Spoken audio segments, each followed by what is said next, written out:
too fast. Oh, just like that. I see a dub in my future stats.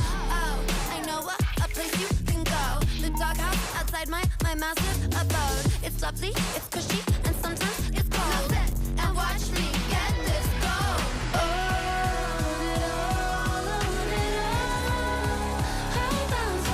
I just want it all. I just want it all. I'm gon' bounce. I'm gon' bounce back. Said you want it all, but you want it all. Said you want it all. I'm bounce back. Said you want it all, but you want it all. I can have it all. If you knock me down, I'll go to the ground. I just got that gold. I'm bounce back. I just want it all. I just want it all. I'll keep it. I'll keep bouncing.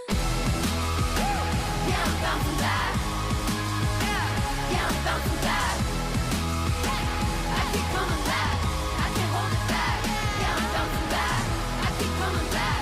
Yeah, I'm bouncing back. I can't hold it back. Yeah, I'm bouncing back. I keep coming back. Yeah, I'm bouncing back. I can't hold it back. Yeah, I'm bouncing back.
Fortnite fam, welcome to heat number 3. I'm in the zone. Are you? There's a lot of things happening today. Some pretty big names showing up in the lobby who are going to be competing for a spot in next week's finals. We'll get to that in a moment. First, just real quick, I heard some of y'all were talking about my hair. Chill, guys. I'm just growing it out. I want to look nice for globals, okay? Cut me some slack. Let's get our analysts in here real fast, okay? It's Kelly, it's Vivid, your best friends. That's right. Look at their shining faces. They are excited because, Kelly, this is a pretty big heat. You know, I mean, Vivid's been breaking down the Heat numbers, and we're going to be doing that as well in just a second. But I mean, from what we got to see yesterday, the drama unfolding, and now Heat 3, we have a little bit more drama coming to our viewers' way, Vivid. I am so excited. We've already had 30 teams that have punched their way into the grand finals next week, and now we're going to find 15 more. Whew, can't wait. Yeah, I know when Heat and play-ins finally finished and then the Heats were kind of determined, all eyes were kind of set on Heat number 3. And because of like some rescheduling and how the Heats have actually worked out, it kind of feels like we've had this buildup of a weekend going from Heat 1 to Heat 2 to Heat 3. Friday, Saturday, and Sunday. Our weekend has been filled with entertainment, and I cannot wait to round it out here with Heat number 3 and all of the drama that Kelly mentioned. Oh man, more on that in just a little bit. First, we kind of wanted to highlight this being that last Heat. Height is a path to victory, right? Height is a way to secure a VR and make it through to the finals. We have only 5 games to do it. Or Kelly, they're looking to fight their way through the LCQ. So, you know, what's the strategy here going into today? So I think because it's Heats, you actually can't really go into it with a solid strategy. You kind of have to play on the fly. But Bucky and Zen played this clinically, as we love to say here. They saw that high ground was kind of a little bit distracted, especially with the zone moving away from them. So they use the launch up into the air, get the elimination, and then they're able to hold that high ground until the very end. And you can see Bucky was prepared for that win condition of the heal off. Being able to hold high ground from zone 9 definitely helped. But sometimes not everything's going your way. Much like Mako and Blanks here. They literally were taking storm damage by zone 9. They were low on mats, but you know what they did, Vivid, which sometimes people don't do on during Heats, is to look up. Sometimes during Heats, for whatever reason, our teams do not like to look up, and literally during that game, no one was on height. And so all Mako and Blanks had to do was see, oh, there's no one up there, and they were able to kind of play that well. They literally were taking storm damage, but being able to observe, see what's going on around you, and use that to your advantage is such a big part in Heats just because of how unpredictable it is. Exactly. It's one of those things on NA right now. It kind of looks like we're searching for a little bit of height identity, and we keep talking about all the drama that's going to be going on today. I feel like there's a couple of teams in Heat number 3 who will definitely be going up there on the high ground and having it secured from game to game. We'll have to see how it kind of pans out, but we're in a win-based format right now, Kelly, right? And high ground is just that position that everybody loves to win games from. So sometimes these teams are like, oh, surely there's somebody up on the high ground, surely they're healthy up there, because why wouldn't somebody be up there? That's where you want to be to win the game. So, you know, sometimes you get faked out, and yeah, you just got to walk on up. That's tough. Well, today is the day that we need to make sure we are looking up, right? Again, we don't want to take it to LCQ. We want to try and qualify here and now. Now, before we talk about some of the players we'll be seeing in the lobby, why don't we go meet up with your casters, MDF and Jacob, and get their thoughts on Heat 3. Yeah, look, we're flying through the weekend. It honestly, literally blasting. Heat 1's over, Heat 2's over. They were both super exciting. Heat 2, especially yesterday. Yeah. Jacob was so much fun. But today, you know, we know who we're going to be talking about, right? The big dogs, obviously the Clixes, the Peter bots. Now we got Bugha here. Yeah, let's go back to the OG days. The World Cup champion Bugha paired together with Craze this weekend. And even though today you see there are uncontested south side of Battlewood Boulevard, getting here, that was not the case. They were regular contested, triple contested, quad contested, proving that Bugha's new resurgence to his dedication, his passion to Fortnite is truly here, moving in with clicks. Guy has not seen the light of day, going to show how much time he is putting in this game.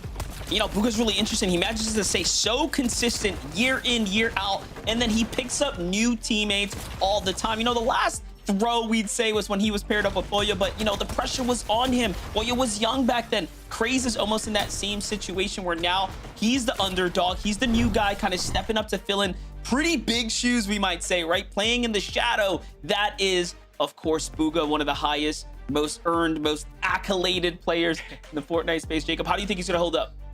I think he's going to hold up well. Craze has played so phenomenally at the beginning of the year. We just got to see if the Lion does return. Right, Zeke? You know, Ask and you shall receive, Jacob PR. You want to hear what a line sounds like? Nope. See, I'm not going to do it. See this? I'm keeping you guys on your toes. You thought? Nope. Not me. Not me. You did. Nice try.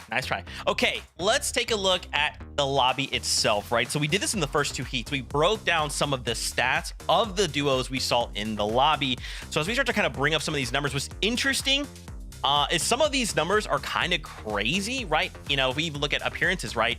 Heat 1, 239, Heat 2 yesterday, 308. Now we look at 278. So break some of these numbers down for us. I mean, we talked already throughout the last few days just how these heats have kind of balanced out. Yesterday was definitely the veteran, like we like to call it, of our heats, where they did have more FNCS finals appearances. But Vivid, to me, there's a few other numbers that are sticking out. Although we have less finals appearances, there definitely seems to be something standing out. Yeah, I mean, the fact that we have 13 total FNCS wins shared amongst only 3 players. That, of course, is going to be Peterbot and Pollo, and then who Jacob and MDF just talked about, Booga. And I got to say, I got to share that excitement there for Booga. Man, I really hope we see him start to pop off here in this FNCS starting today and then leading into grand finals. It would be awesome to see, but we know how stacked the lobby is, man. I'm excited to get into the action. Never count out Booga. Never. Don't do it. Don't do it. Let's take a look at this live list, okay? Let's just take a look at the first page. Vivid spoiled some of those. So did MDF and Jacob, but don't worry about it. Let's just look at this first page, right? Take in some of these names right now. Let's look at that top left. Isho and Dolzer. Coming into today, we need a victory royale or to end in consistency in the top 10. What can we expect from this duo? I think between Dolzer and Isho, they're going to be landing Dark Dominion, which is not where they've been typically landing, but I do think they're going to have definitely a fine time over here. They've been playing together since the start of the chapter, but if you actually look at their Div Cup performances, they've gotten a 3rd and a 5th. Out of those performances, though, they have not been able to claim a victory royale just yet, but I do not think that that spells anything negative for this duo. They definitely play more consistently. They play kind of more to the low and mid ground, although we are seeing right here that if the position kind of opens up itself, that they will go for high ground. So although we might not see a win out of them, Vivid, I can definitely expect a top 10 performance. I actually think it's going to be the exact opposite, Kelly. I think this team's going to get a win. They look at the stats from the play-ins. They got 6 wins throughout those play-ins. And I mean, I know it's a little bit different, right? How those lobbies kind of stack up against one another, but this was the team that actually picked up the most wins throughout the play-ins, right? So coming into the heats, I feel like this should be a team that is going to be able to pick up one of those wins. But I mean, the experience maybe not so much there for them, right? Only a total of 7 FNCS finals appearances amongst the 2 combined. So maybe the pressure will get to them. They won't win a game, but coming out of the play-ins, they look good. All right, okay. This is maybe a little bit of a different situation though, right? For both of you, this is a heat, right? So play-ins is like a level 1, and then we go to heats. That's another tier up, right? So they're going up against some other big names, like as we bring up that lobby list, Iamzo and Josh. I mean, come on, Zoe, freaking legend, paired up with Josh. Do we expect something, you know, if Vivid expects, if a VR from the last team, Kelly expects consistency, where do we line up on this duo? Oh, they're going for the win, 100%. They got Frigid Fortress. They have it uncontested. And honestly, they have looked so good throughout the chapter, besides a little bit of issues that they've had with their drop spot, which has been resolved a while ago. Iamzo and Josh are just so dominant on the low ground. They are so aggressive. And then, of course, when it does come down to those win conditions, Iamzo is such a smart player. He has no problem being able to control high ground. And look at the plays that he is able to pull out, Vivid. He can punish some of the opponents that he sees on the map. Yeah, I mean, just one of the smartest players we have on the region there. And I feel like we're starting to see a little bit of a trend being set here in the FNCS. Iamzo, kind of like that vetted player, picking up Josh, who, yeah, a little bit newer to the scene, right? That young gun who's going to be pretty mechanical. We already talked about a duo earlier on, Booga and Craze. It's kind of following that same formula, and I'm excited to see if it actually pays off right here. You know, they were talking about a new era of Fortnite over in EU. I'm wondering, are we seeing the same thing over in NA? I don't know. What I can count on is one thing as we bring up this lobby list. It's cheese. It's the big cheese of V, paired up with yet another king. No, it's not the Brazil king, but it is still a Slayer in the same ways. I mean, Kelly, talk to me about this duo.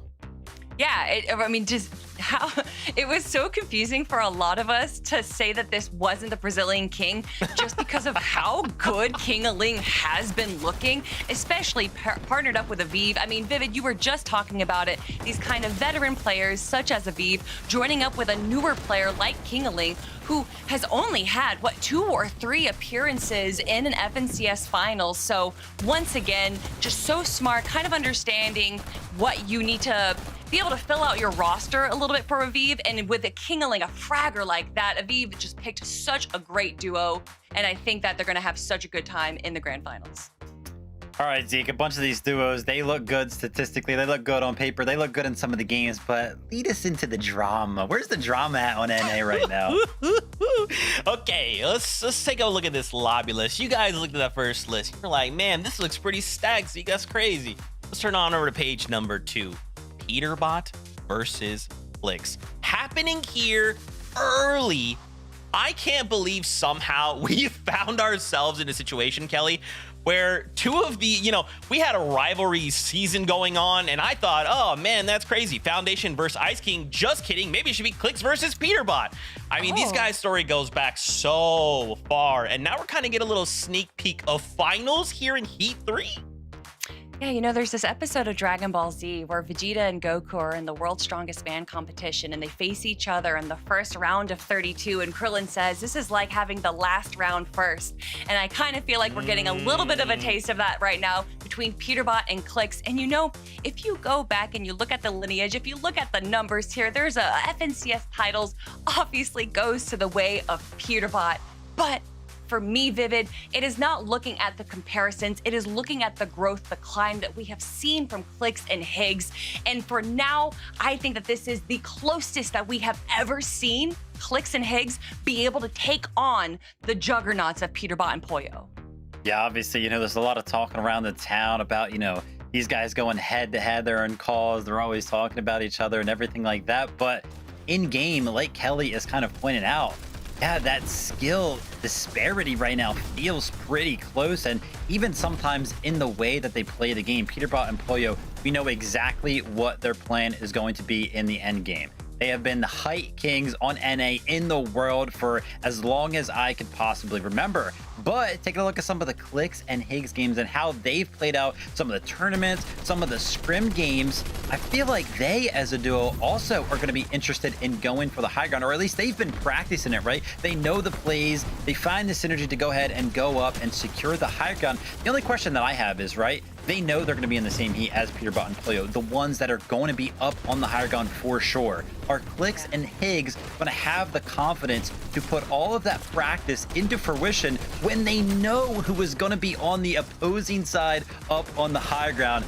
That to me is the big question that I want answered today. And, I wouldn't be mad if this was able to happen over the course of all 5 games. If neither of these teams won a game, but, of course, they were secure on that leaderboard, I would love to see it happen all 5 times. Okay. I like that. Obviously, we're going to ham up the rivalry between them. I think at the end of the day, they are still, they're good friends. If you're tapped into the Big Brother Faxity, he kind of called out himself at the end of their one tournament. They kind of came together and like, hey, look, it's all good, man. It didn't work out, but look, respect, right? So we're excited to see so many big names fight it out here in Heat number 3. It could go any which way, but I'm getting word the battle bus is ready. So Fortnite fan, buckle up. Heat 1, or game 1 of Heat 3, there it is. Starts now. It's been a wild ride just to get to this point already, Monster. From Heat 1, Heat 2, 30 teams have already punched their ticket to finals. Today, we got 5 more games, 15 more spots, and you want to make it in here because LCQ just gets so much harder. Yeah, it's going to be a short break, a day off, and then straight into the LCQ. So there's no rest for the week. This is going to be a very close competition here today. I mean, you're looking at the duos that we're jumping on in. We really get to round out the story now for NA here. Yeah, especially since if you look at Heat 1, a lot of our big names chose to play through consistency. That way they got that extra practice. Heat 2, we saw a lot of our superstar names win games early, get the rest of the day off. Let's only imagine what we're going to see here because we got Peterbot Popoyo, contested drop. If they win game one, who knows? Teams probably could move over there. Maybe they feel a little bit comfortable. Same thing with Clicks and Higgs as Wonky Land. And these are some of the best POIs in the game right now due to the Rift, due to the Ferris wheel. It's just almost unlimited mobility while everybody else has to rotate to the zone. You can dodge that mid game. You could dodge a lot of the damage and the chaos. It's just a matter, do you win a game? Do you play for practice? And I think that's the biggest question for a heat like this. But lucky, the game is ready and our questions are ready to be answered.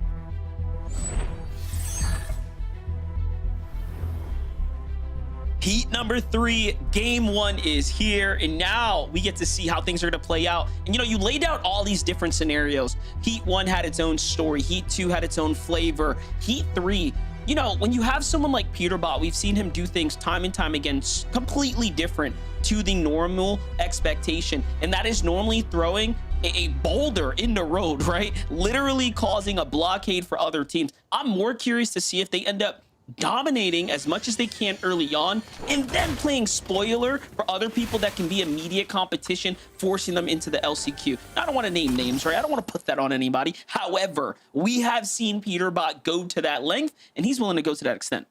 Yeah, and already you can see that reputation that they have for off-spawn fighters, they're actually not contested this time around. Smacked an ace, they went ahead and marked that drop spot saying, hey, we're going here. So now they have a chance to surprise contest somebody else and really catch them off guard. As we got Tyler and Chance, we probably missed the off-spawn fight. It happened this quick. Tyler with the first drop onto Resi. Paper takes a 1v1 against Chance, and they quickly wiped them off the map in game 1. Yeah, they made that look nice and easy, take no damage as well, so they really get to maximize their damage side of things. Zesto and Slamdo right here with Cairo playing up, trying to D this team out from the side. I like the angles that they're playing, however, they're not quite finding success here. Low on ammunition now, low on builds as well, taking a little too much time to initiate, and both sides have kind of gone the distance, already sinking deep into their heavy material counts. MVP ends up turning things around, and that's what I'm talking about. Take a little too long to initiate, and now it comes down to 50-50, and MVP just has the better loadout. Yeah, just getting that purple shotgun right out of the gates. And this is one of those drops where you can 50-50, but there's chest on top, there's chest down below, there's floor loot scattered all around that building. So sometimes those do get a little bit prolonged, and you got to find an opportunity capitalize on any mistakes. You see Aiden and Waffle trying to hide. They see the team go into the bush, quickly fires that shot in. No big damage going off just yet, but they do have some splashes and some needs to regenerate some of that shield. It's just all about timing here, because you see in 4 fields, there's a third team in the distance that can temporarily disrupt this, but Waffle sees that from a mile away. Good damage, and it wasn't even on the team he was initially trying to fight. Yeah, that was crazy. A couple of headshots right there, put him in a strong position here, and if I'm hitting those shots, I'm pretty content with where I'm at on the surge. Yeah, I'm gonna say, you want to back off now. They've taken no damage here, and they've laid down the law for a little bit. Meanwhile, in the feed, though, I think Boyos continue to get active on the team that was just their north side of the drop. So it seems like things are heating up for Peterbot and company already. And for Waffle Joe and Aiden, I do like this decision. It does look like that we're going to try to box fight that team down below. Third party comes in, they get their damage, and they just leave. Monster, this is literally exactly what you were talking about. The team landing just above Squibbly's shores. They have a 2v1, and they make quick work of that one, and that's their second elimination. So you could tell they chase down Lawrence and Batman Joe. Yeah, quick, easy eliminations. It's one thing to contest them head on. It's another to land near them. And if you stick around for too long, I mean, it happens time and time again. If any team does studying on Peterbot and Boyo, everyone in their vicinity is a part of their strategy. Like they'll eventually have something for you. You got to be prepared for that every single game. And if you're not prepared, well, you'll learn a lesson here today in heat number 3. These set lobbies, Noah and Carbone, remember, they were pretty much going head to head, Jacob against Moxie's duo. So it seems like they've managed to survive the drop so far. Yep, over towards Painted Palms. We saw it early in the heats when we had Rise and Curly contested game 1, maybe even game 2, they split it. But as the day went on, they realized where they're at in the leaderboard. They said, hey, we can't keep going throughout the course of the game with the loadout, with what we have. We have to fight for it a little bit more. Maybe that'll be the case. Josh Iamzo uncontested towards Frigid Fortress, and they're able to get a lot of what they need for their loadout here at their actual POI. And depending on where the zone goes, that's where they have that rift over towards their west. They can immediately move towards the south. So they have a lot of options here. Definitely enjoying the options, but let's jump into the fights right here. Waffle Joe Aiden taking that time to fish on the outskirts. Now have attracted the attention of the teams holding the outskirts. What's interesting about this, the zone is playing to the side, so these are teams that have a lot of time to hold you out right now. Curious to see how this is going to end up developing here. Cynix moving in. Another team lurking just on the outskirts, and there it is. They end up just meeting here for a bit on the edge of the storm. Bold move by Power there to just move in the open. Stagged a couple times. Yep. Power Penta, they kind of land over here. Sandy strip, contested drop. They don't want to fight, so they immediately go north. But Peterbot Pollo continuously on the hunt. And you said it early, it's just all the teams around their drop. They just went ahead and play into their reputation and just pushing and keying anybody close by, whether it's at their POI or not. That's a whole team up above. You see Peterbot shockwaving up, trying to continue to maintain that high ground advantage. Drops down, but it's Pollo who gets knocked altogether. Logan gets the elimination as well. Full HP, 2v1 against Peterbot on the other side, and now he's making that decision. It's time to shockwave off. They built so high up that you're going to have to use a lot of resource if you continue to maintain that fight. But luckily for Pete, even a third-party shots come in to try to cause a little bit of a distraction. Yeah, I was gonna say we showed up a little late. Let's watch that back one more time for Logan. See the little cleanup there, and if they just had a bit more controlled fire, they might have been able to take Peterbot out after the shockwave. So we'll see how things end up playing out right there. Meanwhile, Zune and Noisy here, back on over to the Sandy Strip. There's been continuous action here.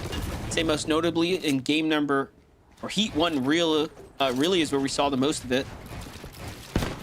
Penta's watching this fight kind of go down. I'm not sure how I like Noisy all in the mix right here with Zune and his teammate not quite there to back him up. So this is very, very risky, almost giving away this clean fight. Yeah, Power just got approached from both sides. Noisy cleans that one up. And this is where I kind of have to be scratching my head, because Noisy, Zune, they were contested by this team at Sandy Strip. We saw Power and Penta go north, get a couple surge tags, then come back to Sandy. So it's an interesting decision to fight afterwards instead of on the off-spawn fight, but sometimes that's just the name of the game. With the zone pulling in this direction, though, Penta's going to have no choice but to continue to move up towards the north, out of zone, and hopefully get the revive. But Peterbot gets the reboot onto Pollo, goes down to Logan, and now it just looks like Logan has already eliminated Pollo before. He's eliminated Peterbot. This might be the counter, because now Pollo's dropped down to 6 HP, and they are fully eliminated out of game 1. That's crazy. That's a huge upset right now. You know, I was talking about the momentum being on the side of possibly the Peterbots and the Pollos to go ahead and pop off and then play spoiler for others. However, it's Logan and Mike who are leaning right into that story right now, and look who's happy about it. It's Clicks and Higgs sitting just nearby. Get to watch it one more time. Logan has just got Pollo's number. 195 onto Peterbot. Oh my gosh. I just hear that the old school cannot 200 just right there. Logan Bot taking a page out of Peter's playbook right here, and then just the way he's approaching this, full confidence over Pollo, just destroying the builds with the Thunder, landing the shot with the Iron Pump. That is just absolute madness. But it just goes to show, like, maybe everyone is right from EU to NA and all the regions in between. This might be the season for the up and comers. Yeah, I don't know what else to say about that. I mean, Logan just played that exceptionally well. He looked perfect almost in the fight, very textbook, and you know, most importantly, he hits the shots that matter the most. But hey, after that, pressure's on now to continue to perform. You showed us what you got. Hopefully it's not the best, right? If they want to make it the finals, they'll have to keep that level of pressure and consistency up. And what I notice here as we see Clicks and Higgs just outside of Squibbly Shores, this is, you know, uncharacteristic like of what we normally see in their game plan. They're one of the teams, because they have uncontested towards Wonky Land, they have that wheel, and then you combine it with the shockwave and the fizz, it sends you flying across the map, and depending how you line it up, you can hit the rifts for extra 0 point and keep it going. You know what I'm saying? So seeing them rotate this early to not take that damage, it just makes me wonder what other tricks does Clicks and Higgs have up their sleeve here. Yeah, you know, and when you start seeing teams like Peterborough and Boya fall early, right, it starts to open up the conversation for Clicks and Higgs. It seems like they were already contemplating maybe being a bit of you know, kind of throwing a wrench in their strategy, right? Like maybe that's a part of it. Crash course them, see if they can send them down to the LCQ, or just make it difficult, put the pressure on them. So if they can keep that up, I mean, 1 out of 5 games is already through. You can only make a mistake in about 2, I dare say, if you want to be on the consistency leaderboard, and then you got to win the other round. So who knows? Yeah, it's definitely going to be tough, but you can see Sandy Strip, not only the 2 teams that originally landed there, but Kippy and his duo trying to see what scraps are going to be left by. It's a big POI. So many times, you know, you forget ammo crates, maybe a couple chests here and there, and depending on what their loadout is, you do see the gauntlets in his inventory. Maybe they're just looking for some shockwaves that were left behind. Still got to be careful though. Noisy Zune, they are still in this location as well, and they're lurking down towards the bottom, so it's easy to lose sight of somebody that is around the actual position. We jump on board. Booga and Craze though already have their 2 eliminations, 6 points, quick to rotate north from Battlewood Boulevard, so you can see they're prioritizing rotation early here. Yeah, I like this. I mean, this is what we want to see from Booga and Craze, right? Like, we want to see what are they capable of? What's the potential of this duo right now? And so far, it's looking very good. Absolutely solid here. Come the mid-game, 2 eliminations. And just set up early into the new zone here. So far, so good. And a very aggressive loadout as well. Like the Thunderburst SMG in the hands of Craze here. So I'm keen on seeing if they end up wanting to play for Hyatt. You know, anytime I'm doing my watch parties on my stream, Monster, you know, NPen probably has to be somebody that gets some of the most love in the chat. And honestly, rightfully so. He's a funny guy. He's been around a long time. He just kind of missed out on a few qualifications last year. Now he's paired with Jack, who's honestly getting better and better with each and every event that he does play. And now you combine them here. They're uncontested just west of the actual Frigid Fortress. And so far, they've made it a priority to rotate in towards Dark Dominion and start to build up. This is going to get them a chance to recoup any of metal that they've lost up until this point. So honestly, I want to see NPen and Jack do well here today. Yeah, definitely NPen, Jack. I'd say community favorites for sure. We've always seen them have such great attitudes, if you will, as far as their time in the FN comp space. Chance and Tyler, on the other hand, right now playing this bit of high ground here, looking for opportunities all around them. Zone starting to close in really quickly here. A few teams on the outskirts. They're just about safe right now, so pretty strong positioning here to play the gatekeepers of the Edge of Storm right now. They know how to get damage, especially positioned up here. I think they each had about 20,000 damage in the play-ins, over 1.72 damage ratio each, by the way, over. So it just goes to show that they both can fire off when needed most. To jump on board Oliver, OG, and Carillion, just trying to rotate in. They originally started towards the north side of the map. You see they rotated towards the south rather quickly. They thought the zone would pull in this direction, but now that it kind of bounced back, it's centering up just outside of Sandy Strip. They quickly make their rotation back, and that's going to be the important thing with the zone tossing and turning, forcing players to pick and choose their rotations. They are going to position themselves well, while everybody else from the south is going to get stacked on that edge of the zone. Yeah, and they have a very, I'd say, nice setup going on right now. A couple Flowberry Fizz miss as well, just to play Storm, Chug Jugs, big heals, splashes. They're situated very well. Make some big plays here. Come the end game for Higgs and Clicks on the other side. We've seen this play time and time again, right? Holding down a tunnel, sealing off both edges. Not necessarily a bad idea. Yeah, you already have those teams that are positioned on top of the tunnel where they're at now, but there's going to be other teams that are going to try to dodge that fight, shockwave over, and try to get the zone. That could be a good chance for them to get damage there, but they're just not waiting for that to come through. They're 11 below the actual threshold, so they try to put some pressure onto Snappy momentarily. Basically full built in those hard materials, so not able to bleed any of those shots through, so they're constantly on the hunt. And right now, it's only 22 below, so there is no reason for them to get desperate. The tag right there, it's at least keeping them in the game. You can see it's just teetered back and forth right now as other teams are starting to engage, so it seems like whoever their immediate surge competition was is already fallen behind there. You know, sometimes you need a little bit of luck, right? Not to force you out of position, not to make you do anything too drastic. their options are not too good. You have a duo next door, and then if you take that fight, you have a team right above you, right? So they'll get third party pretty quickly. Jumping in with Lawrence and Joe. Quick rotates from the backside of the zone. They're wasting no time to get moving here. That's exactly how you want to play this here. Meanwhile, Booga and Craze just off to the side on that same rotate as well. I see Josh, Yamzo there too. Trying to get in. Yeah, this depending on how far back on this rotation you are, it is going to be tough. You saw Josh Yamzo already positioned above that waterfall, but everybody just south of that position are going to have to use multiple shockwave just to get on over and continue their rotation in.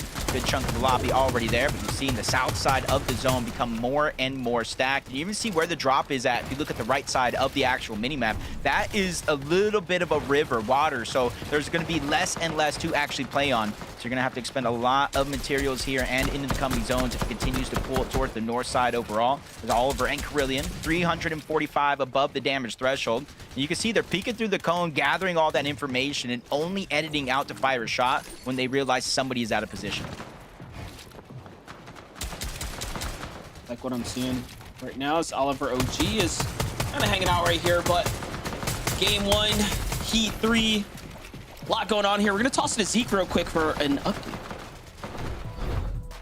Appreciate you guys. I'm sure you guys have observed some of the duos did not make it into that game. So what we're gonna do is we're gonna go ahead and pause this down. We're gonna go ahead and cancel game 1.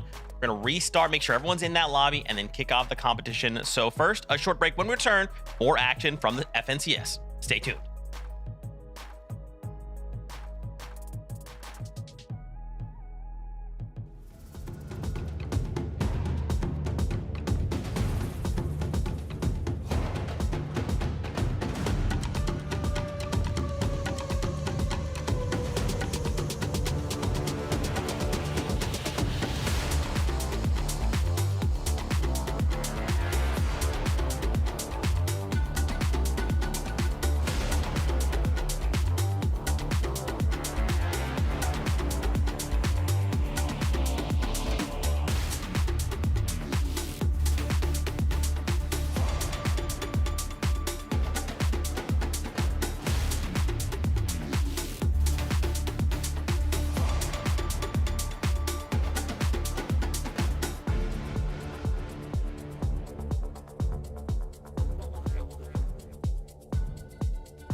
bouncing back. Yeah, I'm bouncing back. I keep coming back. I can't hold it back. Yeah, I'm bouncing back.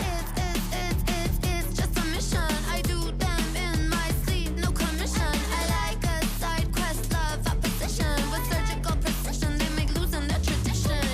Yeah, they talk and they talk, but what they say to me, I'm chewing it all, sitting my jaw, the way that it hurts you to think. I'm building a wall, 90s tall between you and me. I'm out of space, you're out of peace. It's a different game when I'm out of league. Say you wanna love, if you wanna love, make a move, don't stop and wonder. Gotta take it out, 'cause I wanna love. No, I stumble, I'll keep bouncing back. Take your cap, take your step, take a step, 'cause I've been back. Oh, just like that, I beat you in, crank up back to back. Oh, just like that, I see a dub in my future stats. Oh, I know a place you can go. The doghouse outside my massive abode. It's lovely, it's cushy, and sometimes it's cold. Now sit and watch me get this gold. Oh, I'll bounce back. I just want it all. I just want it all. I'm gon' bounce. I'm gon' bounce back. Said you want it all, but you want it all. Said you want it all. I'll bounce back. Said you want it all, but you want it all. I can have it all. If you knock me down, I'll move to the floor.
tags they taking from me. This one right here is only for me. My power's so raw, you're living it. I bet you bet on my odds. If I had to fly, slides dissolve the minute I got on my bed. Don't need 2 cents or your consent to give it 100%. Cause I'm a beast, so lower your head. I rise, I set. Say you want it all, if you want it all. Make a move, don't stop and wonder. Gotta take it out, cause I want it all. Don't stumble, I'll keep bouncing back. Take a step, cause I've been bouncing back. Yeah, I'm bouncing back. Yeah, I'm bouncing back. I keep coming back. I can't hold it back. Yeah, I'm bouncing back. It's just a mission. I do them in my sleep, no commission. I like a side quest, love opposition. With surgical precision, they make losing their tradition. Yeah, they talk, but what they say to me, I'm chewing it all, it's hitting my jaw, the way that I hurt you to think. I'm building a wall, 90s tall between you and me. I'm out of space, you're out of peace, it's a different game when I'm out of your league. Say you want it all, if you want it all. Make a move, don't stop and wonder. Gotta take it out, cause I want it all. Don't stumble, I'll keep bouncing back. Take your cap, take your step, take a step, cause I've been back. Oh, just like that, I beat you in, crank up back to back. Oh, just like that, I see a dub in my future stats. Oh, I know a place you can go. The doghouse outside my massive abode. It's lovely, it's cushy, and sometimes it's cold. Now sit and watch me get this gold. Oh, it all, I'll bounce back. I just want it all, I just want it all. I'm gon' bounce back. Said you want it all, but you want it all. Said you want it all, I'll bounce back. Said you want it all, but you want it all. I can have it all. If you knock me down, I will feel the fall.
bags they taking from me. This one right here is only for me. My power's so raw, you live in an eye. Bet you bet on my odds. If I had to fly, side to side, the minute I got on my bed. Don't need 2 cents or your consent to give it 100%. Cause I'm a beast to lower your head. I rise, I set. Say you want it all, if you want it all. Make a move, don't stop and wonder. Gotta take it out, cause I want it all. Don't stumble, I'll keep bouncing back. Take a step, cause I've been bouncing back. Yeah, I'm bouncing back. Yeah, I'm bouncing back. I keep coming back. I can't hold it back. Yeah, I'm bouncing back. It's just a mission. I do them in my sleep, no commission. I like a side quest, love opposition. With surgical precision, they make losing their tradition.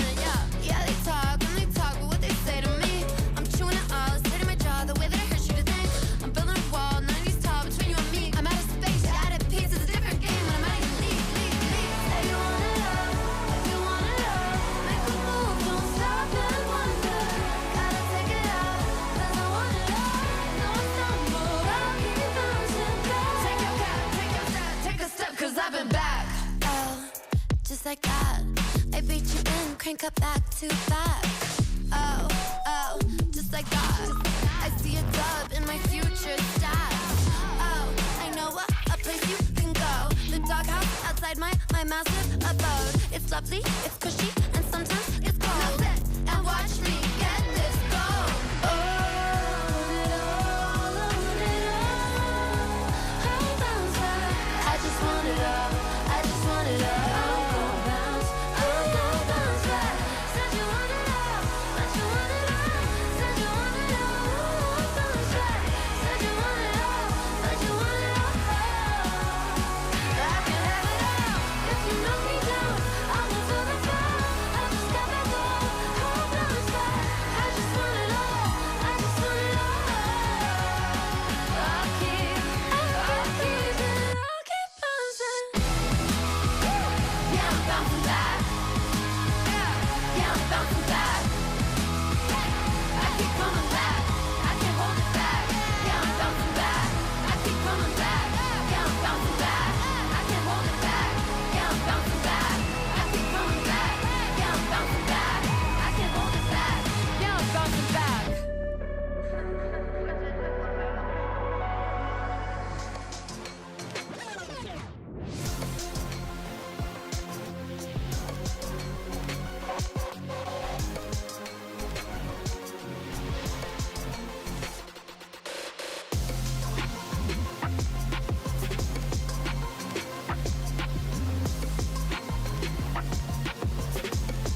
bouncing back. Yeah, I'm bouncing back. I keep coming back. I can't hold it back. Yeah, I'm bouncing back. It's just a mission. I do them in my sleep, no commission. I like a side quest, love opposition. With surgical precision, they make losing their tradition. Yeah, they talk and they talk, but what they say to me, I'm chewing it all, straight in my jaw, the way that it hurts you to think. I'm building a wall, 90s tall between you and me. I'm out of space, you're out of peace. It's a different game when I'm out of your league.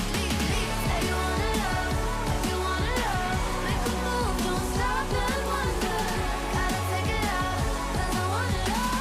No stumble, I'll keep bouncing back. Take your cap, take your step, take a step, 'cause I've been back. Oh, just like that, I beat you in, crank up back to back.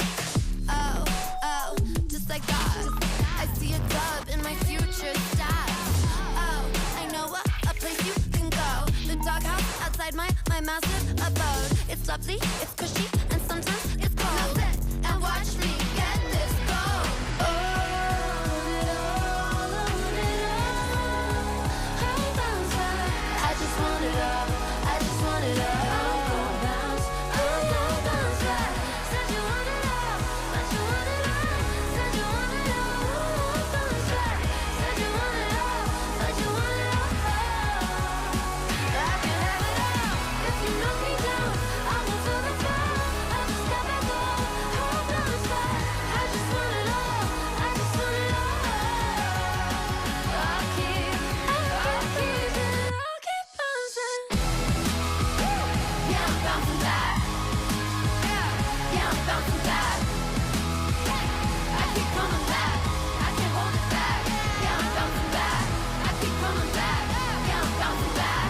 I can't hold it back. Yeah, I'm bouncing back. I keep coming back. Yeah, I'm bouncing back. I can't hold it back. Yeah, I'm bouncing back.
Fortnite fam, welcome back to the FNCS. We sincerely apologize for that. Ton of things happening, but it looks like they're all resolved. So those first 2 games are void. So it's basically like, hey, we're starting the show for real, like this. You didn't miss anything. You thought you did. If you thought you did, welcome to the show. It's starting right now. Hope you had a great day. We're here to watch some Fortnite. As we kind of get ready to kick things off, we're just making sure everyone's on the battle bus. So why don't we get a few of the players, or people rather, up to speed on who the players will be seeing in the lobby today. Let's bring up this lobby. Let's just call out a couple duos we'll be seeing here for you. Kelly, why don't you start us off? Who are you looking to see today? Thanks for throwing me under the battle bus. My goodness, we got Dolzer and Isho. You know, that was one of the teams that we were talking about at the start of the show, landing in Dark Dominion, of course. And honestly, as far as notability goes in North American Central, they're lesser known as a duo. But when you look at their performances in the recent chapter, I think, Vivid, this might be one of the duos that we're going to be talking about for quite a while. We're going to talk about somebody that we have talked about for quite some time and kind of made his name at a LAN event, right? Bugha teamed up with Craze right now, which kind of is going to segue me into the next conversation that I do want to kind of bring up. And it's kind of like the importance of Major number 1 and this heat, right? Because this heat gets you into the grand finals, right? We know how all of this works. You win one of the 5 games today, you go to grand finals, you get top 10 on the consistency leaderboard, you go to those grand finals. These grand finals feel just a little bit special because this is like this early major 1, but it still leads into a LAN event. So for everybody kind of competing here today, I mean, yeah, some people are trying to make it to their first grand finals. A lot of people are thinking about the bigger picture and extra LAN event this year. So we know what it has done in the past to some of our players like Bugha, making those big names for themselves. That's why those type of events are so important. So extra stakes on the line, and I think that just makes it so much more exciting, right? That's why everybody's kind of geared up and ready to jump into the competition. Yeah, there is definitely like a little bit of a different tone to this one, right? It's like, I feel like in previous years we come in and it's like, all right, you know, major 1, it's like, hey, we are taking it seriously, but we're kind of just feeling it out. Like, we're going to see how we do. We're going to try, but like, you know, we still have a couple more majors. Like, hold on a minute, Zeke. We got a summit LAN happening now. That changes things quite a bit for us. Another duo we kind of highlighted at the beginning of the show earlier was actually Yamzo and Josh. Excited to see them perform. What do you think, Kelly? Any cool things you can tell the viewers if they're just tuning in? I mean, for me, the storyline between Josh and Iamzo, one, we're talking about how a lot of these veteran players, in this instance, we're talking about Iamzo, joins up with kind of a newer player. In this instance, we're talking about Josh having, 17 FNCS performances or finals compared to just a handful of them. You kind of have this disparity of, well, if Iamzo is going to be bringing, is he going to have to carry Josh? But then when you look at what they are bringing to the table, as far as who is the IGL, who is the fragger, they honestly are complementing each other so well. And I talked about at the start of the show, there was a little bit of concern as far as their PLY goes for Josh and Iamzo, but it seems that they got Frigid Fortress. They're pretty confident there now, and I think that they're going to have an incredible performance in the grand finals. That's right. It's a Kelly Link guarantee, everyone. Josh and Iamzo, regardless if it's a victory royale or through consistency, I think they're making it into the grand finals. Viv, I don't know if we can be talking about guarantees. Yeah, those guarantees have gotten some people in trouble as of late. Obviously, this lobby list shows off 25 of our teams. Let's see if we can take a look at the other 25. They're going to be filling out this lobby for Heat number 3. And, this page is where we got some of those big hitters, that drama that we talked about earlier, right? We got Clicks and Higgs over on that right side of your screen. Peterbot and Pollo. Very, very excited to kind of jump back into the action. Obviously, games number 1 and 2, they got voided. I feel like the Peterbot fans were a little bit scared after watching that one go down early in that game. But, of course, a blessing in disguise for them as we are going to be restarting that game. 5 games left to go for us. 5 games left for Peterbot to go ahead and revamp himself as the best player in the world. A lot of talk in the offseason about being a little distracted, playing other games and all of this, but I can't lie. In sort of like cold fashion, it looks like he's kind of revamped, back on the game, playing every single day, and they look very, very good right now. I will say, Zeke, that when you talk about Peterbot, obviously you have to talk about Pollo. And since we're kind of in this, nebulous state right now where we're just kind of waiting for the game to start, I love the dialogue that we've seen throughout the last few weeks, months, where Peterbot, he wants someone to IGL for him. Peterbot wants to be able to just be unleashed, go onto the lobby and be able to eliminate everyone. And with Pollo, there's been a big question mark on if he's going to be able to do that. And we've talked about how Pollo is able to kind of complement Peterbot in the sense of he is just kind of staying right next to him. He's able to kind of just like follow him along. But is he going to be able to IGL? And I think Pollo has made incredible strides and growth as far as that goes, Zeke. Okay, I like it. Well, you know what? I'm getting word. Games are ready. Again, sincerely apologize for the delay, but it's all good. We got Fortnite, and it starts right now. Casters, over to you.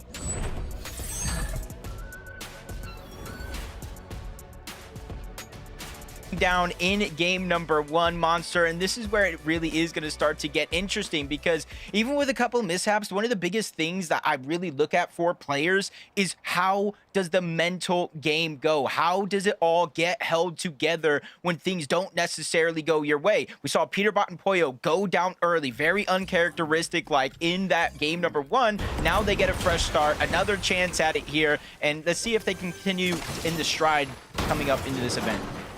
Yeah, there's no deja vu here, guys. We're getting right into the action. We're trying to pick up the pace here. Peterbot, Pollo obviously have somewhat of a blessing in disguise, a second chance, if you will, at this first opportunity here to push through a qual spot. You know what? You got to appreciate the fact that they actually got to feel out the lobby, right? And the competition was serious. So let's give another nod to Loganbot, who's putting in work out there. Let's see if he can continue to do just that here. The dynamics are going to shift for many inside the lobby, though, right? Like, obviously, now everyone's kind of gotten to get the jitters out the way. Little adrenaline gets to kick in now, right, as the days kind of edged on. And you have to imagine that even Boog and Craze here, right? They're fired up right now. Yeah. Kind of been in a similar situation before. You got to wonder, Booga and Craze, you know, they get uncontested. They have a lot of time to theory crap these games as the zone continue to reveal itself rather early, so they know they have a ton of time here in the early game to loot up the south side of Battlewood before they actually have to start making a move elsewhere. And you see Void in the distance, Yemity in the distance as well. And this is where you got to start to be careful, because even 1, 2, the small amount of damage when it comes to Storm Surge plays an impact later on in the game. Let's see if that ends up playing out for this team as well. Oliver OG, Carillion playing that northern side. We know that, again, they're relatively contested. Last time, though, you said it, though, right? You saw Smacked and that other team just kind of move off to the side. So I am curious if folks are going to play something a little different here. But jumping in with Tyler and Chance. What is happening here? A little lurk play potentially being lined up right now. Oh, they know these enemies are close by. There's some leftover loot here, and they needed that. This almost seems like they might have been playing off a reboot. What do you think? Yeah, probably just one of those split contested drops to where, you know, you don't actually fight it out of the gate, so you're just kind of taking the scraps on the outside of the POIs. Last time we saw Tyler Chance take aggression to this occasion very, very quickly. They're able to take him down, but just a whole different approach. 90 players still up, and this is just following the trend of the entire weekend so far. Something you know, the history of Fortnite, the game number 1, the early portions of a tournament tend to be slower than the rest. They like to feel each other out, see what they can get away with, and then go from there. So today being a much different day out of the usual tournament vibe, right? So I think everyone here is probably on their toes, and if anything, that caution's going to come from the fact that, hey, I may have blown it, right, in that first chance. So this is again a new opportunity. I am curious to see how this is going to play out. Some even have almost played their strategy early on, right? A lot of time between where we started and where we are today. A little bit of studying happening between those blocks there, but for Yamzo, Josh, the team that everyone, of course, has high hopes for. This is a draw spot that has been highly contested in Heat 1 and Heat 2. They seem to have a lot more respect demanded here in the lobby, and I mean, from what I can tell from the loadout, it seems like no one's really giving them too much pressure right now. Yeah, just kind of looting up. You talked about them being uncontested. They can't max out their metal at the actual POI itself, so they go to this little building here where they can kind of get the rest of the material that they need. You know, metal, probably the most precious of all the building materials in this game, so you got to make sure you have it ready to go. And they got the zone early on, so again, another team that has a lot of time on their side. Let's jump on board. Perkin and Stone, you see they're kind of in a stalemated situation against Paper and Rezi, and With 90 players still up, these little fights right here, even though you got two teams ready to kind of fight it out in this situation, you see how many other teams are in the minimap. You hear the noise, you start to look on over, and when you're in an active build fight, that's easy surge. Yes, great tags right now as well from Perkian. That's the most important part, is actually landing those tags. We've seen a lot of people have opportunities and, of course, spoil them. For Aviv, Kinglin right now on the move here. This is what I would say a surprise duo for me. I didn't expect to see Aviv pairing up with someone like Kinglin. This one caught me a bit off guard, but hey, another one of those conversations where, you know, Kings just continue to kind of earn his way through the top tier player, you know, the veteran roster line. And it seems like he's at least showing out right now for Aviv. He's someone who's also been given plenty of chance in the past, right? Most notably, I'd say, when we've seen him with Skittles back in the day, with Booga for quite some time. So he's definitely earned his respect on the region. Yeah, and he knows what it's like to play at the global championship as well. Let's jump on over to Jack and Npen. We saw Josh Niamto that actually take the Frigid Fortress. Jack and Npen, they take a little bit towards the west, a split drop that they call their own. And you can see they're getting a good amount of loot from the split drop. They got the Chug, they got the Slapperoni Pizza, a gold AR. So they're definitely set up, ready to go. The biggest thing is going to be their surge. With the zone pulling towards the south, they have two decisions to make. Do we focus on our rotation or focus on getting all the surge on the teams towards the north? And right now, it looks like they're going to prioritize the rotation first. Time to rotate for Zifto. Slam right now. Just playing this bit of high ground here, trying to look for some early tags. They're finding themselves well above the surge damage threshold here. Is that starting to turn on? There's going to be a lot of players that are going to have to worry about this one. 91 standing right now. This is relatively congested lobby here. Noah W Play is still alive in the distance there. You saw Aviv based up. Meanwhile, Peterbot Boya also alive now, right? Much different situation than the last time. Nemesis of Logan Bot and Mike to the left there, but then ties. 0 PC earnings here in the distance. You don't even know if he's there or not. I can't tell. I saw it for a split second. Poyo's behind. He's shockwaving as we speak. I see him moving in the mini-map.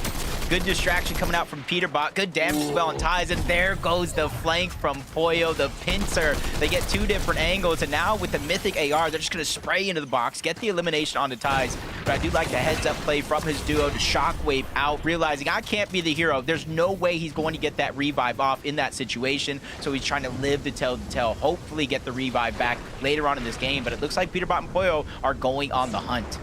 Yeah, he didn't go far enough. And Peterbot Boya seemed to have figured out exactly where he might have been positioned up there, trying to hide out. Yamzo and Josh right now moving right through Slams and Zifta kind of base there that we saw, that big surge tower here. The terrain's going to play into their favor. They don't get spotted out. They save a lot of material moving through there. Just as they get towards the edge, you see trying to gain a little bit of elevation here, using the shockwave, not necessarily to cover distance, but so they can quickly rotate up the side of that mountain, box up. You see two other teams already beaten to the punch, building massive surge towers. But Josh and Yamzo, just a simple base. Save a lot of those resources for later, probably when they're going to be a little bit more in need. Taki and Seek over here on this side of the map, rotating in from Riptides. We saw, honestly, Threats and Veer yesterday barely miss out on that consistency through Riptides. And it's one of those POIs to where, just like Wonky Land has the mini games, you got to collect little stakes so that way you can beef up and lift up that weight on the other side, and that's how you can unlock the Mythic. But Peterbot Poyo, the revive, has not come through yet. They're still trying to figure out where that solo's at, but he's going to be able to rip for now, but now he leaves himself open to possibly getting taken down. Easy shots for Peterbot and Poyo as they get that second elimination. Yeah, there it is, picked up there. You know, I'm not gonna lie, I thought we were gonna be jumping into the replay when we saw Peterbot land right on top of him, but hey, he fought long and tried his best. Unfortunately, in the end, he does end up falling there. So a couple points now swinging to the hands of Peterbot and Poyo. The first of the game. Noah plays Carbone back in the mix here as well.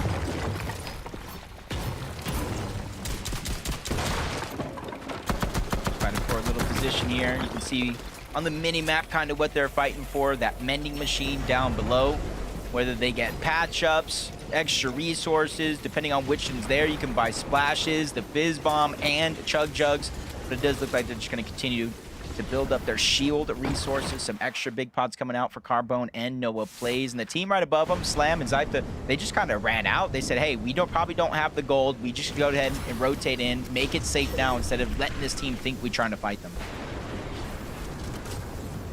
Kiffy, Thea right now, they're deep in the storm here, but you have Proxy on the other side, so a little bit of a standoff happening here. This team realizing that they are not quite in the position to stay much longer here in the zone, but he does have just the Flowberry Mist to use to heal with.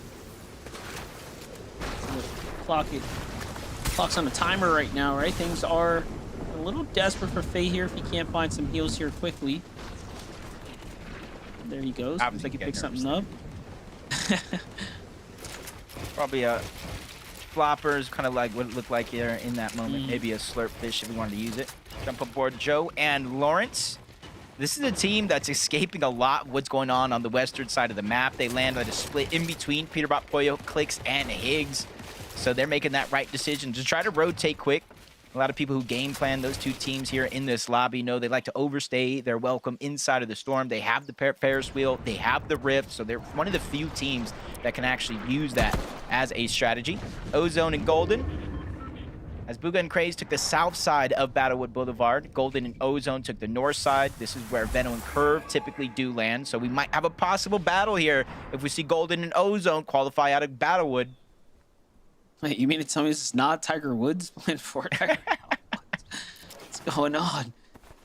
I like the positioning, though. Big metal commitment here, and they're still managed to cap back out, so pretty keen spot to be in right now. Pretty strong base as well. You see it's just Logan there on the lower left side.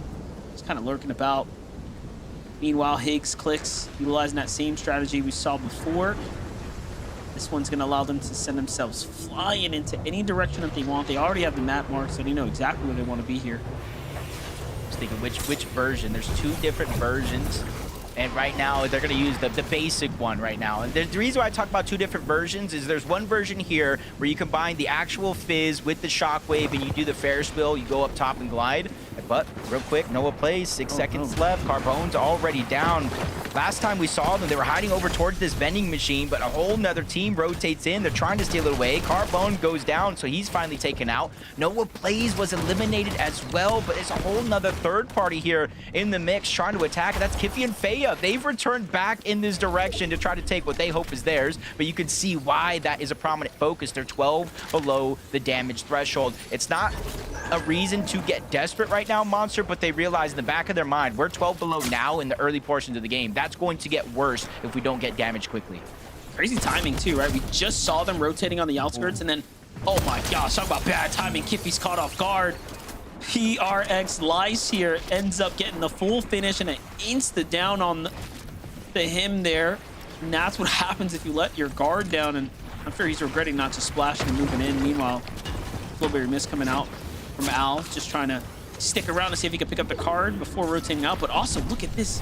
The surge has turned online. They're now even further below because the damage they did to them is essentially negated, right? You can't get yourself eliminated and trade back that damage, not in the new surge style. Just tries to go ahead and heal up there, but they returned back to clean that one up. Yeah, that was just a tough situation because not only was he below the damage threshold, it was active surge. So every 7 seconds, he would take 25 damage from surge itself and then 7 seconds from the storm. So 32 damage every 7 or so seconds. Almost impossible situation to survive. Dozier and Ishu survived their onslaught. Storm surge affecting them as well, but they're going to be above the damage threshold now that they got those 2 eliminations. And that's sometimes what happens in games like this, where the zone goes from the far north side of the map, a team like Dozier and Ishu, and then just pulls all the way towards the south. You're battling with so many other teams that might not have the damage either. I was going to say, that was impressive, though. Those were 2 teams that both needed the surge, and they finish it up so fast that they managed to get out with plenty of extra heals. This is almost a rarity, right? Normally, a team that exits out of the storm in a situation like this is going to be in full shambles. Even now being held out there, they do have to be careful. They're ticking for 5. I think the lobby, of course, knows that there's going to be some serious danger coming from this team. Keeping the storm there. Champs and Amen on the side there as well. Late rotates here for a few. And although they had the extras, just talked about it, the surge turns back on and they find themselves right on that line again. And since it is active, being below it for even a second will go ahead and strike damage on you. So 12 above. And even though it's not a feeling of confidence, at least it's something that you can take your time, breathe here for a second. And they have an easy rotation towards the west or east of where they're at now. So all these teams here will eventually have to shockwave. You see Quick realize they might be below. Oliver, Carillion, they're going to be below, but they're on the bottom of this zone. They get a couple of shots, and since they are above the damage threshold, even by 3, they're going to try to rotate in and then look back along the way. That was crazy. There was literally 6 players there that all needed damage, and Oliver OG and Team Carillion knew they had to rotate because the storm's coming in. It's already on a 5-tick, but look, they didn't do enough damage before they left, and at least he gets knocked there, right? There might be a chance. I was gonna say small chance he's at least knocked and not dropped the storm, but spoke a little too soon. Of course, he's gonna get finished there, unfortunately. 200 below now. Heals do get exchanged. Carillion's got to hit the shot of his life here if he wants to stay in the game right now, earn a little bit more. No points earned so far. That's how contentious this round has been here. Carillion's just got a couple more opportunities to do something.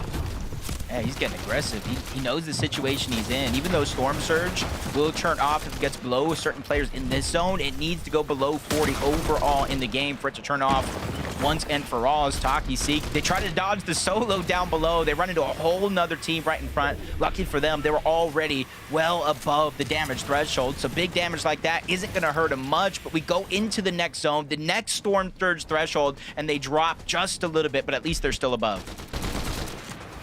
This Bugha Craze positioned strongly right now, but they will have to rotate. The zone's flying far north, but hey, it's still on the western side, right? This is where the bulk of the players have managed to rotate in through, and Bugha's just trying to strategize the move right now as he's looking out. See all the bases, all the teams stacked up here on this western edge.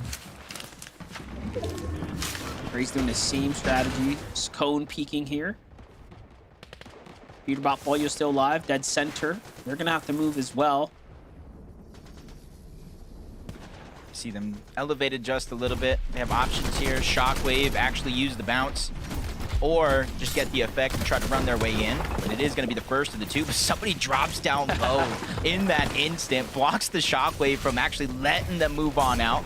And now the zone is creeping in, so they are going to take damage, but Peterbot sees somebody lurking around, tries to go for a shot, but realizes the zone is there as well, so they have to progress forward.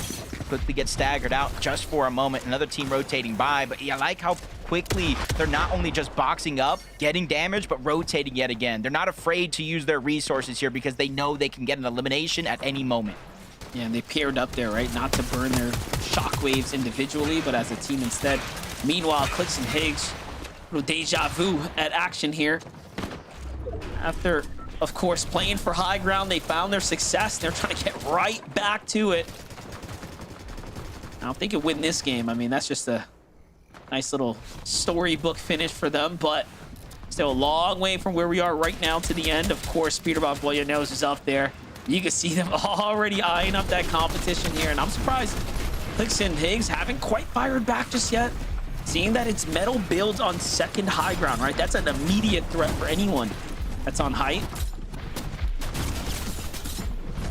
That's actually good. You said it right. They are just have their eyes on anybody that's second height, but out of nowhere, Liquid makes a play. He goes up, takes a huge amount of damage, but at least he has the Flowberry Fizz. He can easily try to drop down low. Clicks and Higgs, they shockwave to the front. They're not ready to give up their high ground just yet, and that's why they're rotating one after the next to make sure they do have each other's back. But again, right below them, Peterbot, Pollo, Josh, and Yamzo. As we jump on board, Bugha on the other side, we have no Craze, and they're below the damage threshold. It's his time to be tested this game.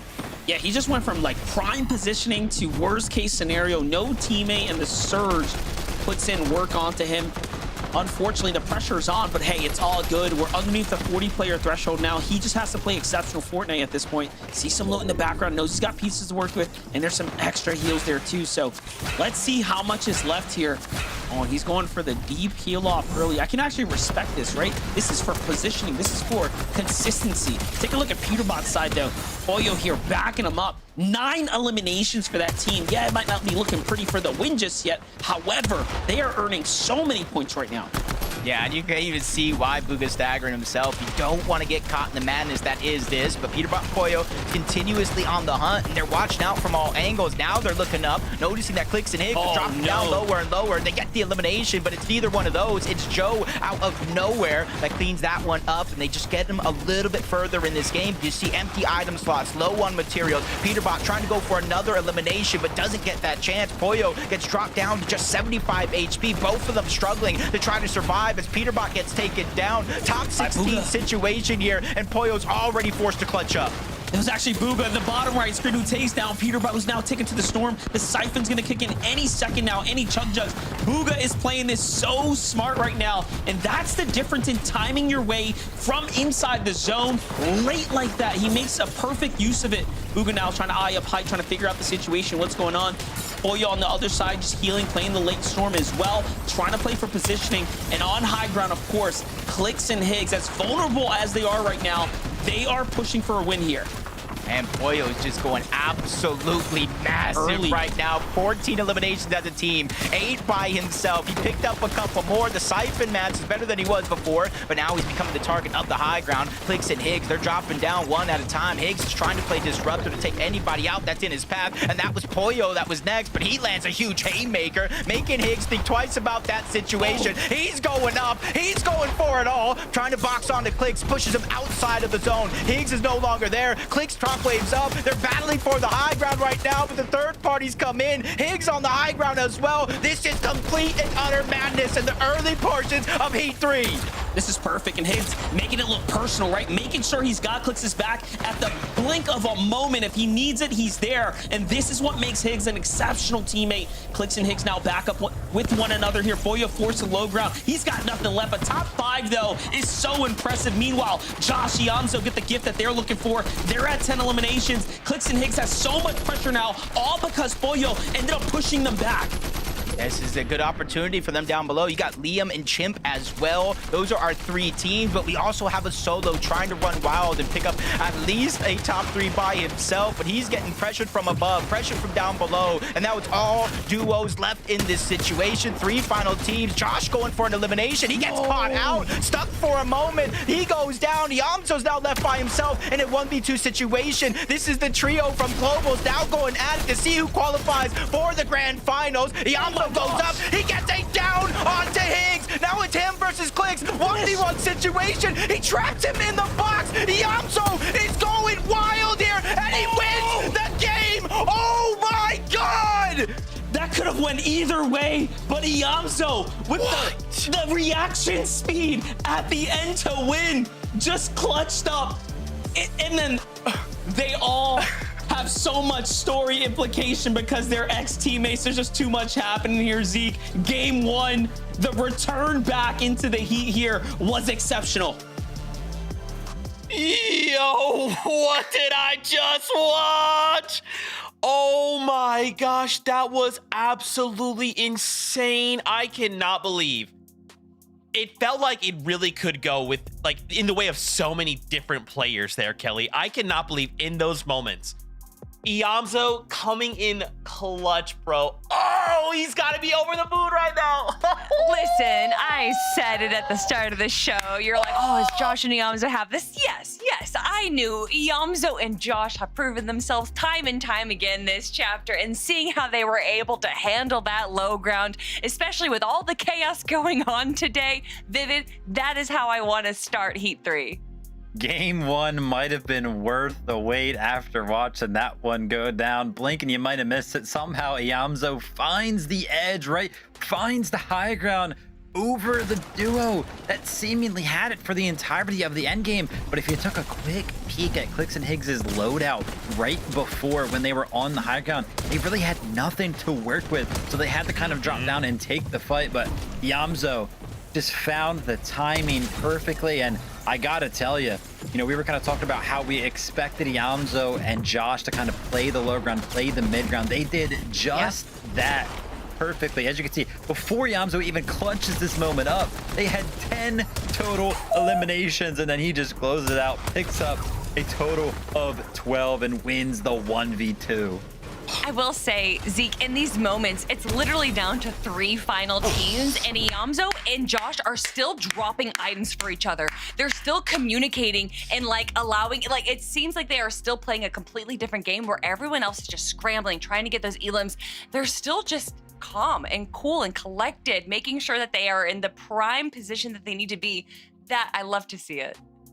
Oh my gosh. Shout outs to Zoe. Shout outs to Josh. We'll be seeing you guys next week in the finals, but still 4 more games ahead. And of course, 4 more VRs. And to end in the top 10 means we move on as well. More to unpack after this short break, so don't you go anywhere.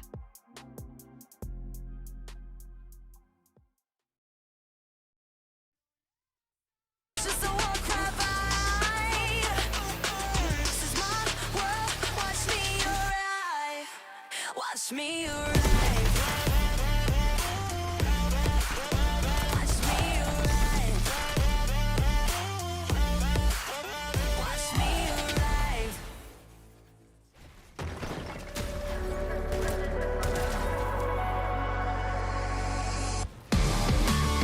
Yeah, yeah, yeah, yeah. I'm bouncing back now. Yeah, yeah, yeah, yeah. I can't hold it back. Yeah, I'm bouncing back. These mountains, I'll tow 'em. Those pebbles, I'll roll 'em. No bridges, I'm claiming peace while you're plateauing. I flag for my city, not really, just kidding. Many tags they taking from me. This one right here is only for me. My power's so raw, you're living it. I bet you bet on my odds. If I had to fly, slides dissolve the minute I got on my bed. Don't need 2 cents or your consent to give it 100%. Cause I'm a beast, all over your head. I rise, I set. Say you want it all, if you want it all. Make a move, don't stop and wonder. Gotta take it out, cause I want it all. Don't stumble, I'll keep bouncing back. Take a step, cause I've been bouncing back. Yeah, I'm bouncing back. Yeah, I'm bouncing back. I keep coming back. I can't hold it back. Yeah, I'm bouncing back. It's just a mission. I do them in my sleep, no commission. I like a side quest, love opposition. With surgical precision, they make losing their tradition. Yeah, they talk, but what they say to me, I'm chewing it all, it's hitting my jaw, the way that I hear you think. I'm building a wall, 90s tall between you and me. I'm out of space, you're out of peace, it's a different game, and I'm out of league. Say you want it all, if you want it all. Make a move, don't stop and wonder. Gotta take it out, cause I want it all. Don't stumble, I'll keep bouncing back. Take your gap, take your step, take a step, cause I've been back. Oh, just like that. I beat you in, crank up back to back. Oh, just like that. I see a dove in my future stats. Oh, I know a place you can go. The doghouse outside my massive abode. It's lovely, it's cushy, and sometimes it's cold. Now sit and watch me get this gold. Oh, it all, it all. I'll bounce back. I just want it all. I just want it all. I'm gonna bounce. I'm gonna bounce back. Said you want it all, but you want it all. Said you want it all. I'll bounce back. Said you want it all, but you want it all. I can have it all. If you knock me down, I will feel the fall. I just got back up. I'll bounce back. I just want it all. Welcome back, Fortnite fam. I am still shocked at that game. That was incredible. In case you missed it, Josh and Iamzo came out and won game number 1 in a solo clutch situation where Zoe had to pull out the win against Clicks. It was incredible. Again, shout out to them. We'll be seeing them next weekend. But man, so many things happened in that game. Let's start at the beginning. Peterbot and Pollo, right? You know, for a while, we were kind of getting these wide, beautiful shots of the lobby, the chaos, high ground. I'm looking up, I'm like, Clicks and Higgs, yeah. Then we turn into Peterbot. I'm like, hold on a minute. How many elims do they have? What's going on? Why is everybody falling like flies? It was crazy, Kelly. I mean, I love that, kind of started off a little bit standard, 3 eliminations. By Zone 7 isn't necessarily unheard of, but as the zone started to crawl, you can see we're still in Zone 7, but that is 5 eliminations. Oh, 7 eliminations now. You know what? Let's just make it 12 eliminations. And even when Peterbot goes down, you know that Pollo is here to prove himself time and time again. And he goes on for the aggressive. He goes to try and steal height as a solo player. Vivid. Peterbot and Pollo are here to show everyone that just because this is heats does not mean they're slowing down. Yeah, I mean, they wanted nothing to do with high ground this game. They wanted to be in the mix of things. They wanted to be box to box with all of the other players, as many as possible. And it was pretty much any single time anybody got even close to their wall, they were just making edits on them. As you can see, after Peterbot went down, Pollo just went on an absolute tear for a little bit of a solo clutch right there. But yeah, when we tuned into them and they had 11 eliminations, 12 eliminations, and both of them were still up, I was like, oh my gosh. Here it is. We're going to get the 20 elimination game all ready. They were looking so good. That game primed up. I mean, they got to be towards the top of the leaderboard. They got to be right. Shout outs to Polo as well. A little solo clutch for us out of game number 1, a top 5 to clutch it up. Ooh, that's what I like to see. Let's also talk about Clicks and Higgs. They were dominating that high ground for so long. And I mean, shout outs to Higgs. So many situations where Clicks is like, I'm gonna get active. Higgs is right there, right, ready to respond, ready to support. I feel like these guys are firing on all cylinders right now. I mean, yes, both Clicks and Higgs are firing on all cylinders, but I do have to give a special shout out to Higgs.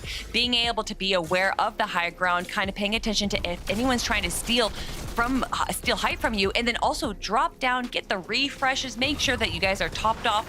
Yes, it inevitably did not go the way that they wanted it to go, but to be able to patrol high ground after such kind of, you know, chaoticness to the start of Heat 3, to be able to keep their cool, be able to kind of keep what they want in sight, in mind, that to me is what takes a pro player and separates them from the rest of the lobby.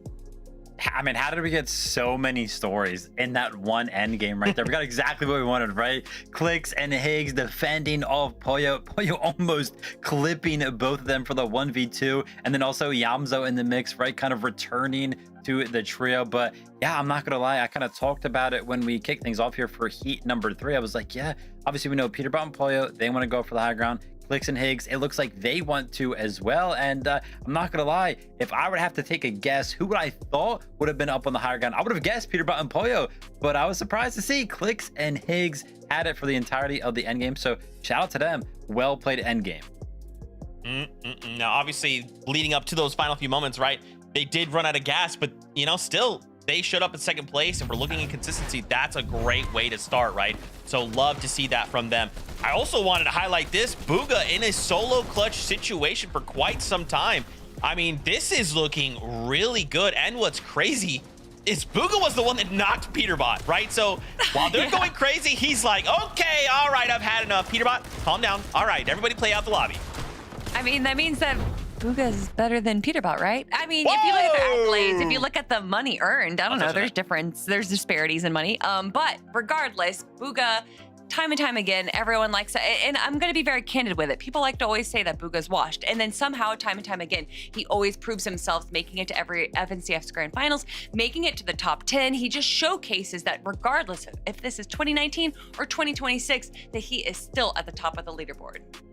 There was a time where Bugha and Miro were a duo, and I swear I remember watching that FNCS, and it's like the entirety of their points seemingly came from solo clutches. So it's kind of like returning to form, right? You don't really like to see a solo clutch because you're like, oh man, you could have done better if you were a duo, but sometimes that's where Bugha just feels comfortable. So great to see him kind of pick up some points there for the duo. Oh man, so exciting. I just cannot believe that was game number 1. Is there anything really quickly you guys are excited to see about game number 2? Oh, sorry. I was about to say it be played out. Yes, I want to see Clicks and Peterbot go up against each other again. Yeah, I mean, hey, another great win like that. Some more solo clutches. I feel like we've gotten so many this weekend, and I just can't get enough of them. Man, oh man. All right, we're just waiting on word here if the game is ready, and then we're going to jump in. Man, this has been absolutely incredible. I cannot wait to see more. Can we get that VR out of Clicks and Higgs, right? Can we get that VR out of Peterbot and Pollo? Could Bugha come out, surprise us all with Craze, and get one as well? Oh my gosh, so many stories. This heat is absolutely packed. And I can't believe it. 4 more games. Guys, we have 4 more games to go. That's right. I mean, we've already had 30 teams punch their way into the FNCS Grand Finals. And now we get to add one more to that, 31. We have 14 to go for today. And then, of course, we have the last chance qualifier, Zeke. 5 more teams being able to make their way into the Grand Finals by the last strand of chance. Who's it going to be, Zeke? Well, we got to still figure out who 14 are going to go through today. Let's find out right now, Kelly. Games are ready. So, casters, take it away. I spoke too soon yesterday, Jacob. You know, I thought we saw the play of 2026, and then Yamzo shows up like, give us a second, monster. We got Heat 3 here, and it's getting really exciting now. Let's jump on the bus for game number 2. I'm not sure what can match that type of height in that last game, but I thought that after Bolts' clutch, I thought that after Veno went crazy. Now it's Yamzo's turn, and we still have 14 more teams to qualify to the FNCS Grand Finals here today. But now that Josh and Yamzo have qualified, Frigid Fortress is now up for grabs. This is not a bad drop by any means, right? It's got everything you quite literally need. And they had the whole drop to themselves, right? You saw it in the last round. I mean, they got super looted, then went for that little bit of metal off to that north outpost, and they were very much set up. I'm curious to see who is going to go ahead and step in and take that drop here now that it's opening up. Jumping in over at the Humble Hills, you can see teams are now just starting to touch base, get situated here in game number 2. Early action happening on the other side though. Kiffy and Feya, this is a fight in the last game. It went quite the distance, deep into the storm and then far north towards the Sandies. So this time we'll see if Proxy and Tenya can put up a better fight, maybe somehow escape the wrath of Feya and Kiffy. They did a relatively good job defending themselves last time, and seems like Feya and Kiffy are a bit passive here. Yeah, and it looks like history might repeat itself, because remember that last time a third party came in, interrupted the fight, and that's exactly what's happening here. In the minimap, you see a third team rotating in, but Kiffy, Feya, they were at least they get one of those 2 eliminations. And Tenya almost fully boxed up. He has one wall trying to protect himself, and it's not going to work. They break into the box, they get the full wipe, but this is Waffle, this Aiden, they're already here, and they don't want to give them a chance to heal up. Actually got lucky that Feya wasn't the one tagged there. I don't really know how weak he is just yet. Now, definitely the information's gotten across the table. Oh, no, it's not looking good for Kiffy and Feya. They are both very weak. Aiden owns the wall. Little missed edit there. It's going to lose him a chance to get the quick elims. And now another team's coming in. Depending on how long Kiffy can just play a bit more defense, maybe they can survive, but no. He goes down first. Here comes the new team now, standing right on top of them, and Feya has a little opportunity possibly to escape here. But no, Waffle Joe, Aiden are hot on his heels here. They don't let him escape at all. They get the elimination and the full finish. And look at this. Zifta and Slam, who are just walking on up here. Void watching from distance, listening. We knew that they like to play those huge surge towers, but you can't resist a good fight either. I was thinking to myself, wait, I think I've seen this before. They're now the 4th party coming in, and good job for Aiden and Waffle to spot that out after the last second. They were able to build, they box up, just kind of making them rethink that situation. You can see there's a huge chunk of shield missing onto Slam, so you already know they don't have the resources to get that shield back. As we tune in, Carillion's down, Oliver trying to get the revive, and he saves the day. That's one of our contested fights on the north side of the map. Very good. Right before that, Carillion actually took down Smack there as well. So they seem to be winning their off-spawn contestation very comfortably now for 2 games here. Peterbot Boyo, huge amount of points earned, clearly coming out of that first game there. And I wanted to say, man, it was all Boyo's fault. You know, I know we're giving Yamzo the big clutch, but it's Boyo who put Clicks and Higgs in that shambles position to begin with. He was just playing absurdly well. Look at this.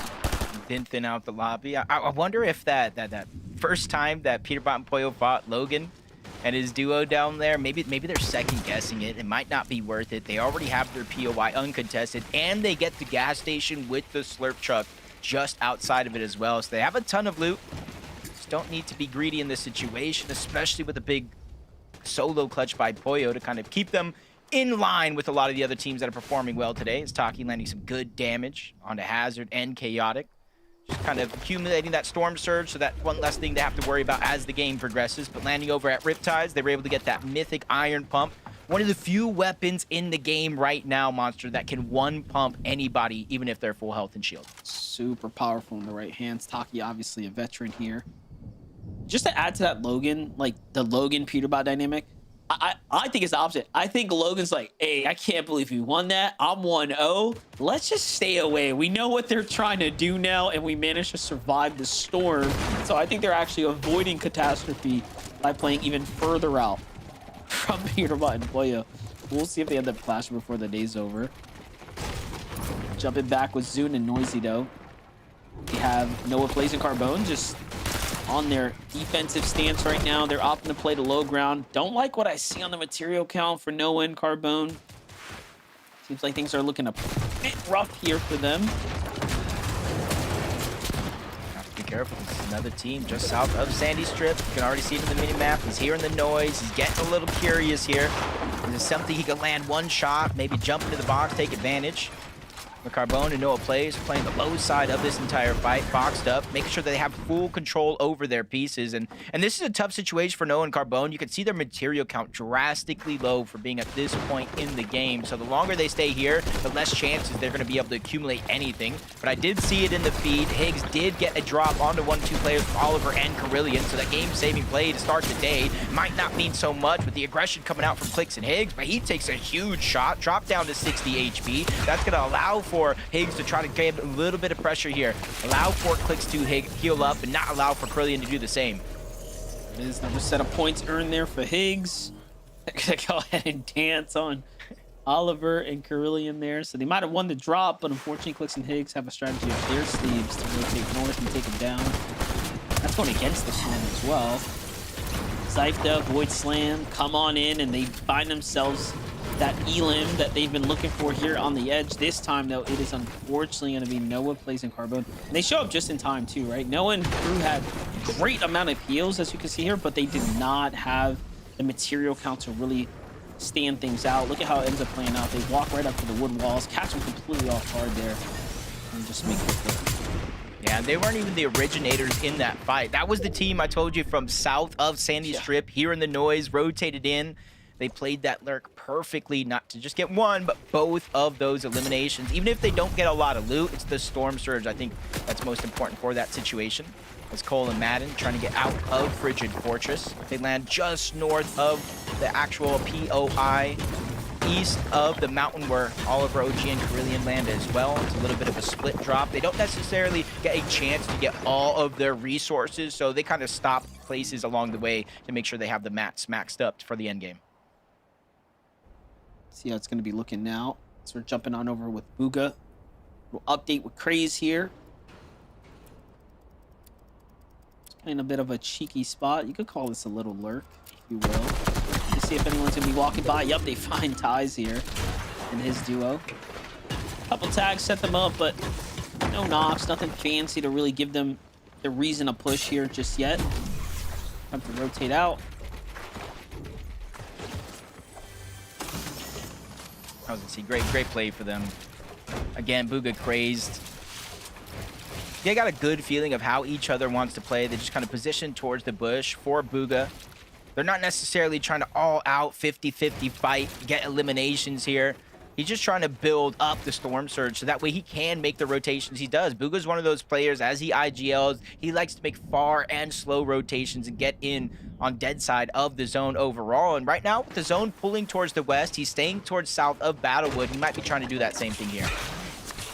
You saw what Booga does in the end game. This is really where he starts to shine. He's not a flashy mid or early game player. He tends to pace himself very well, but end game, the tarping, the fighting, right? Like the game sense really kicks in. You can see that experience start to shine through. Taki and Void continuing to have their strong performance. See what they can make happen here. A little update with their loadout situation. I mean, you talked about that Mythic Shock, and it's looking very, very good for them right now. And they're just turning this whole entire building inside out, so they'll have plenty to work with, especially if the zone ends up continuing to pull this way. And I know most people might already know, but at Riptides is one of the only places you can actually get that mythic shotgun. Just like Wonky Land has its little mini game, there's like a wait at Riptides that takes a long time to lift up if you're just going straight for it. But there are 6 different stakes around the POI. If you eat at least 3 of those, it'll make it to reduce that time so you can almost open it up like a chest. It's not a guaranteed mythic iron pump, but it's definitely high chances. And so far, 2 for 2 games, they were able to get it. Yeah, I remember when the season dropped and I saw a clip of someone trying to lift that or like play that mini game. I was like, what is going on? This is Fortnite. Like, for real.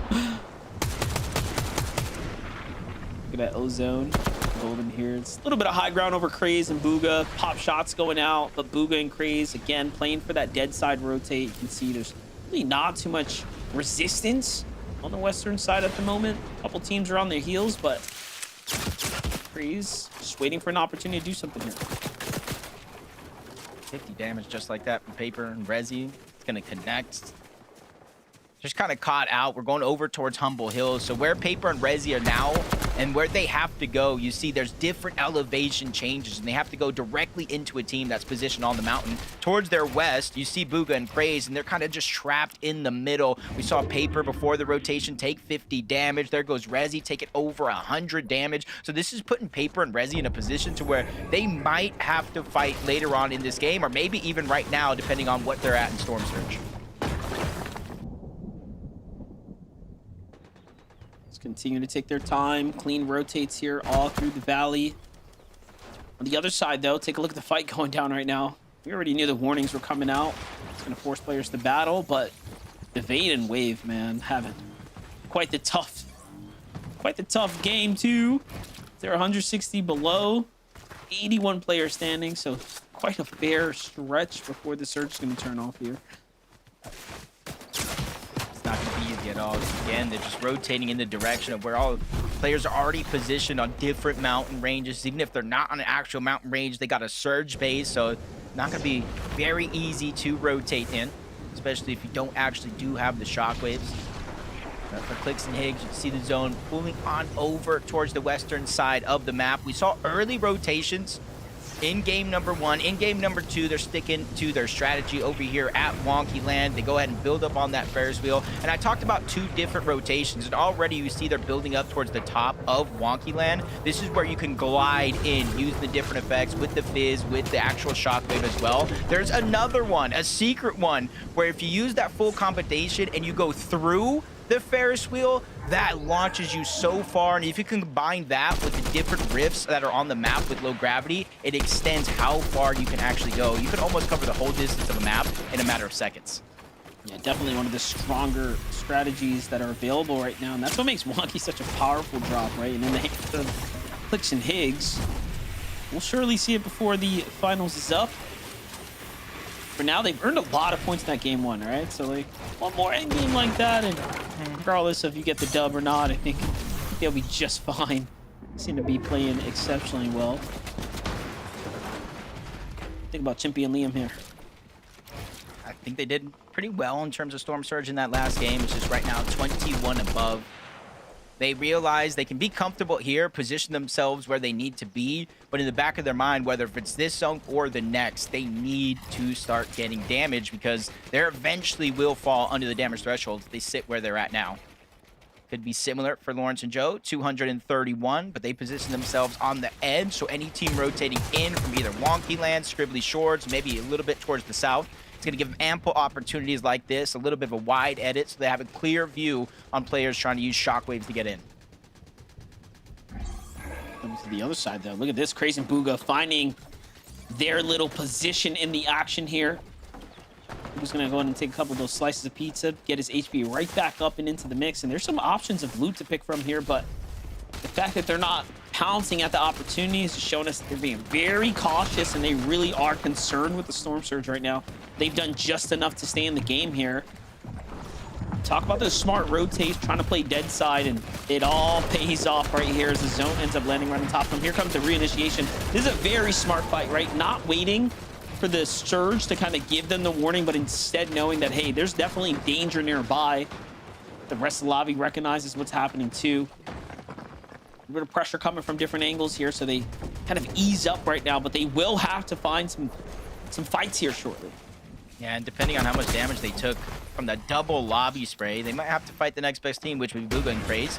Enpen and Jack off was suffering the Storm Surge, but only 5 below the damage threshold. This is where you're kind of threading the needle here. Do you go for a big play, a shotgun shot in the box, or you just try to stay far away? But at this point in time, everybody is rotating, and even if you find yourself above like they are now, they have to rotate too. So it's only going to get harder and more dangerous as they continue to push forward on this next rotation. And timing is definitely of the essence because they are in a current active 5-tick zone.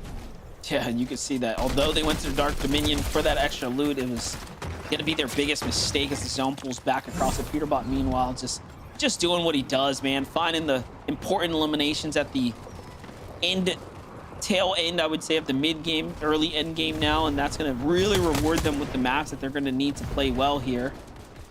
Clicks Higgs already positioning up in metal. This is a sign that they're looking to base down and stay completely out of sight for a little bit here. Look at that, 550 above. They're playing very, very well. And again, from one highlight to another, Jacob, Peterbot continues to do what he does here. Fullberry Mist is going to keep him alive. Storm does the rest for him. And, I mean, they already were a 5-5-5 cap, and then they get the follow-up finish there, and they're just sitting on an abundance of loot there. Yeah, just got to be careful there because they did a good job of getting the elim, but they traded shots. They only went 40 up in terms of Storm Surge. We jump on board Moxie along with Wolf, just trying to survive the lobby spray. 280 below the damage threshold. Shots pouring in from all directions, but they have to start to get active. They don't really have resources to heal this. They almost need 2 full eliminations worth of damage. So that's why they have to be persistent with the pressure on Nicole and Madden. But somebody just jumps up out of nowhere. Moxie lands the shot, but Wolf does go down, realizing you have to get more damage. Can't be the hero, can't go for the revive. Looking for whoever that was down below. Now Surge is activating, trying to take advantage of the actual shield, but just seconds too late, trying to get the box. Moxie and Wolf will fall. So close right there to actually turning that one around, but that low ground shot was a huge surprise and just put her teammate down, unfortunately. Look at this though, Peterbot playing the late storm rotate as well. Booga goes for the early one here. He's gonna get front side of the beginning of the safe zone here. Craze is here to back him out. They're already through most of their heavy material though. This is quite a situation right now.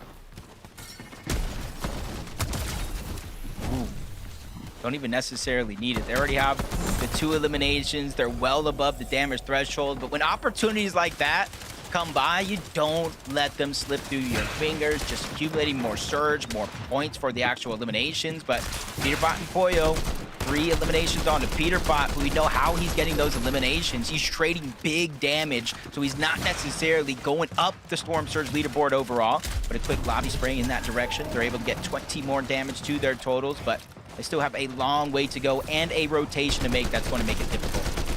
Higgs is by himself right now, so actually lost clicks on that rotate even after getting that elimination there. That was only a 3rd elim here in the game, so clicks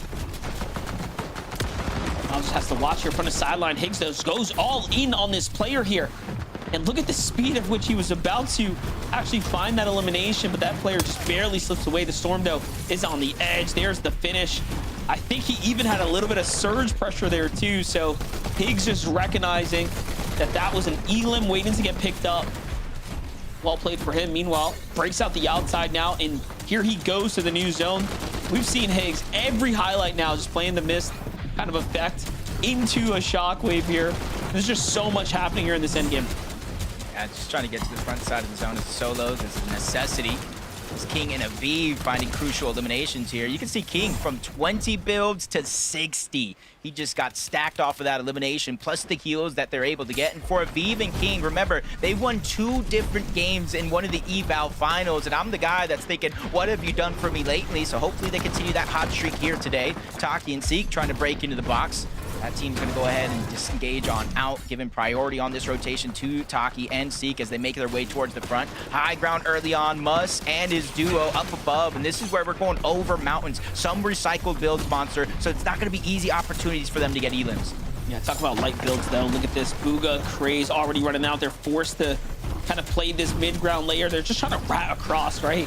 Break into enemy builds, see if they can find someone waiting there, but no, Booga actually gets caught off. Meanwhile, Higgs is playing the Storm right now. They get spotted out. Higgs is using that effective bounce all the way out and around. And this is something you rarely see a rotate like that.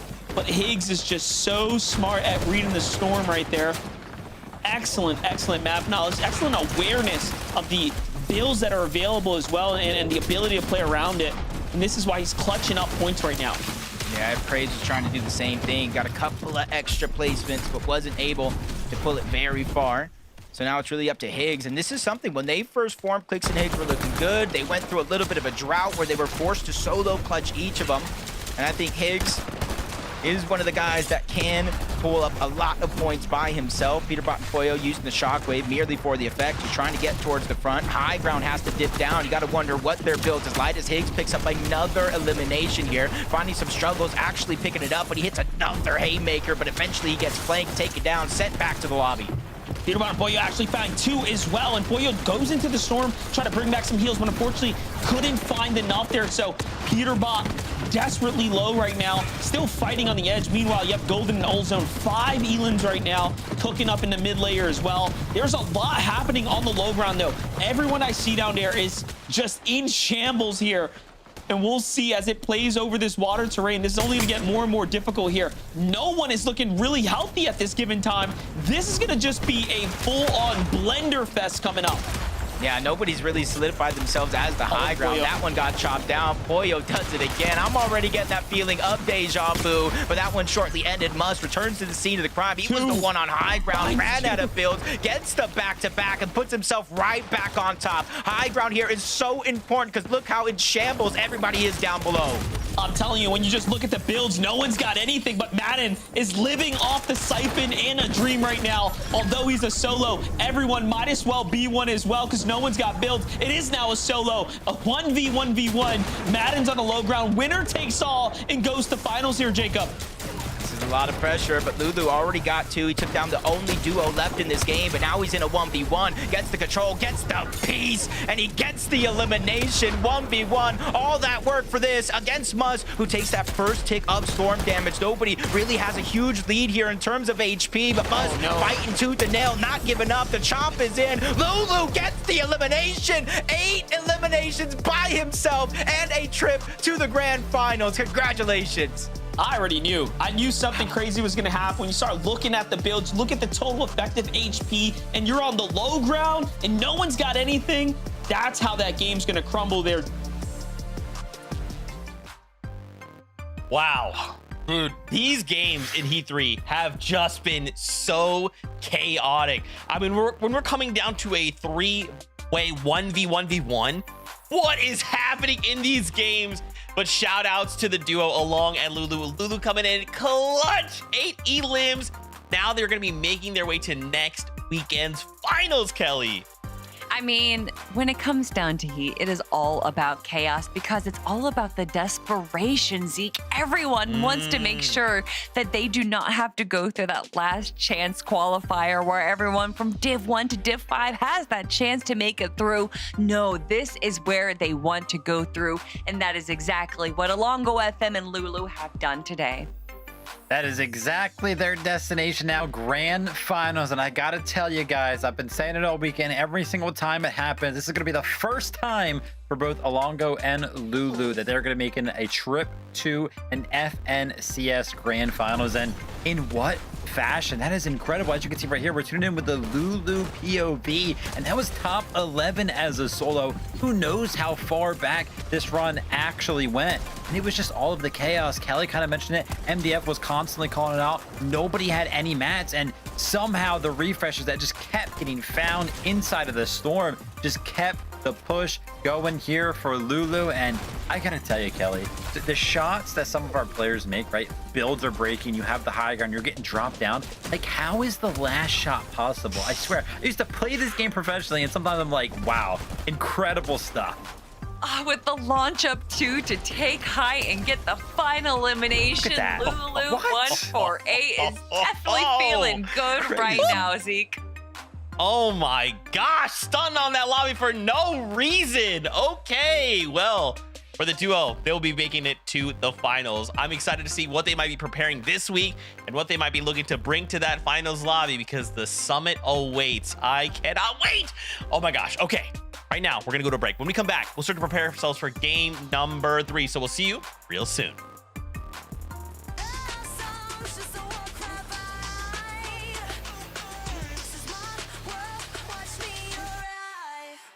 Watch me arrive. Watch me arrive. Watch me arrive.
Welcome back, Fortnite Vamp, the FNCS. Game number 3 is right around the corner, but in case you missed out on game number 2, we've got to talk about some of the crazy plays that happened.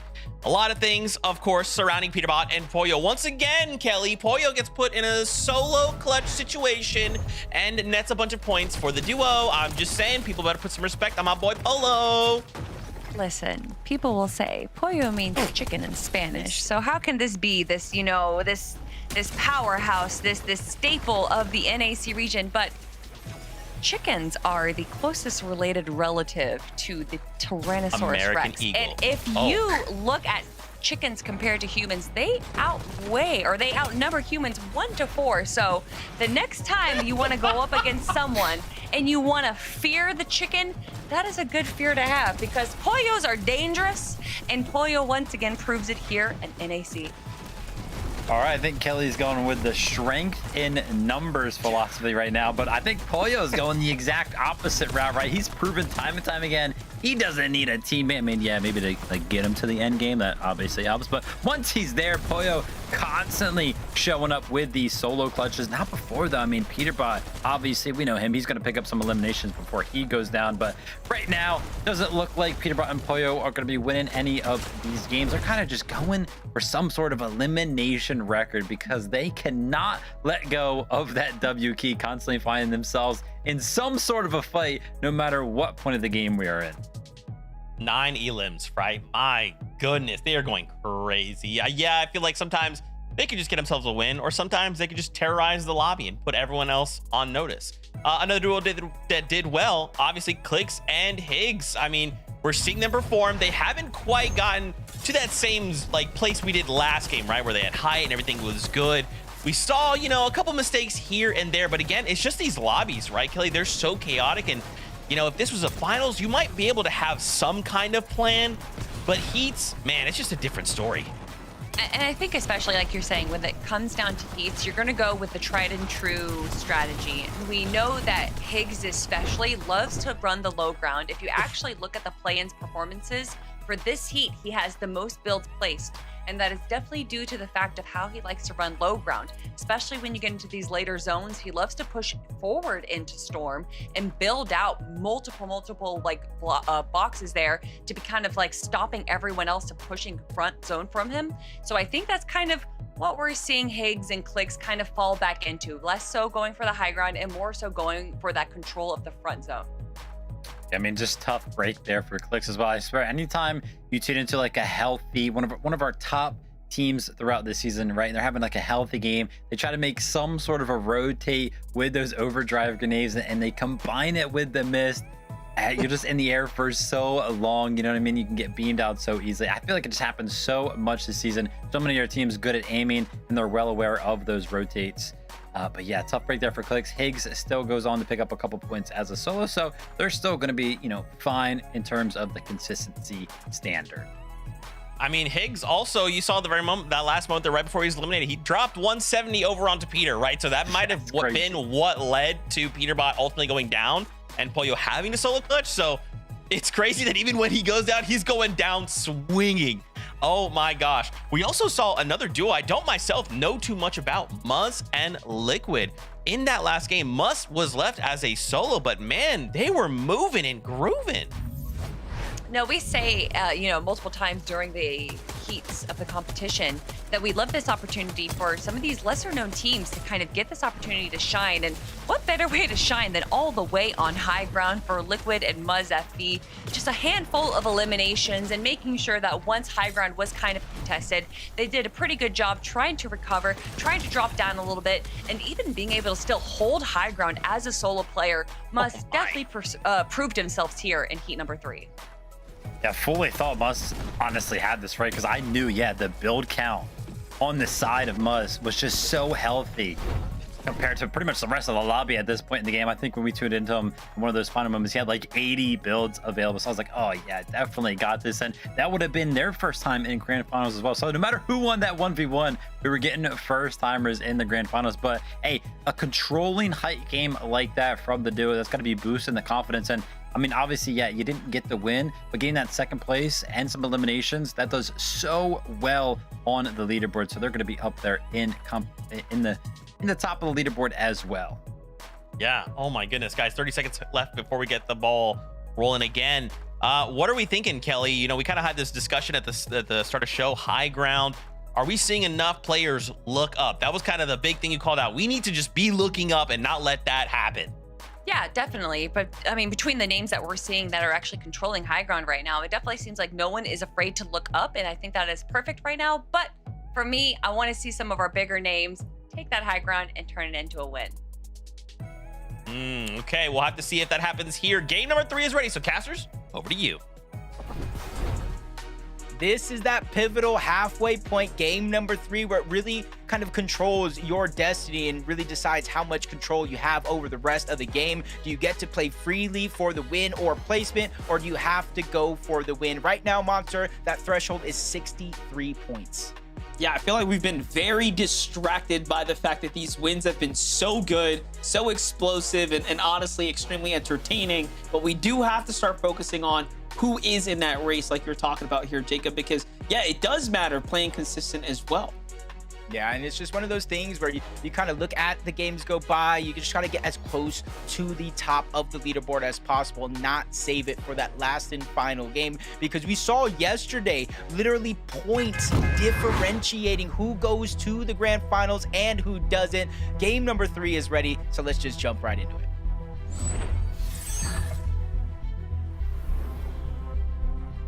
All right, game 3 now is kicking off here. So what have we seen so far? A lot of endgame action, big teams, of course, popping up and showing up when it matters most. But to drive that story about consistency, you have to win your drop spot first. And this is where you still have a chance to turn things around, right? Game 1, game 2 are out the window. But if you do well in 3 like solid games back to back, you can still be in the conversation. Talk about that frigid fortress that opens up after Yamzo's victory there. Take a look at this. You even have the likes of Paper and Rezi landing here, really getting desperate, I see.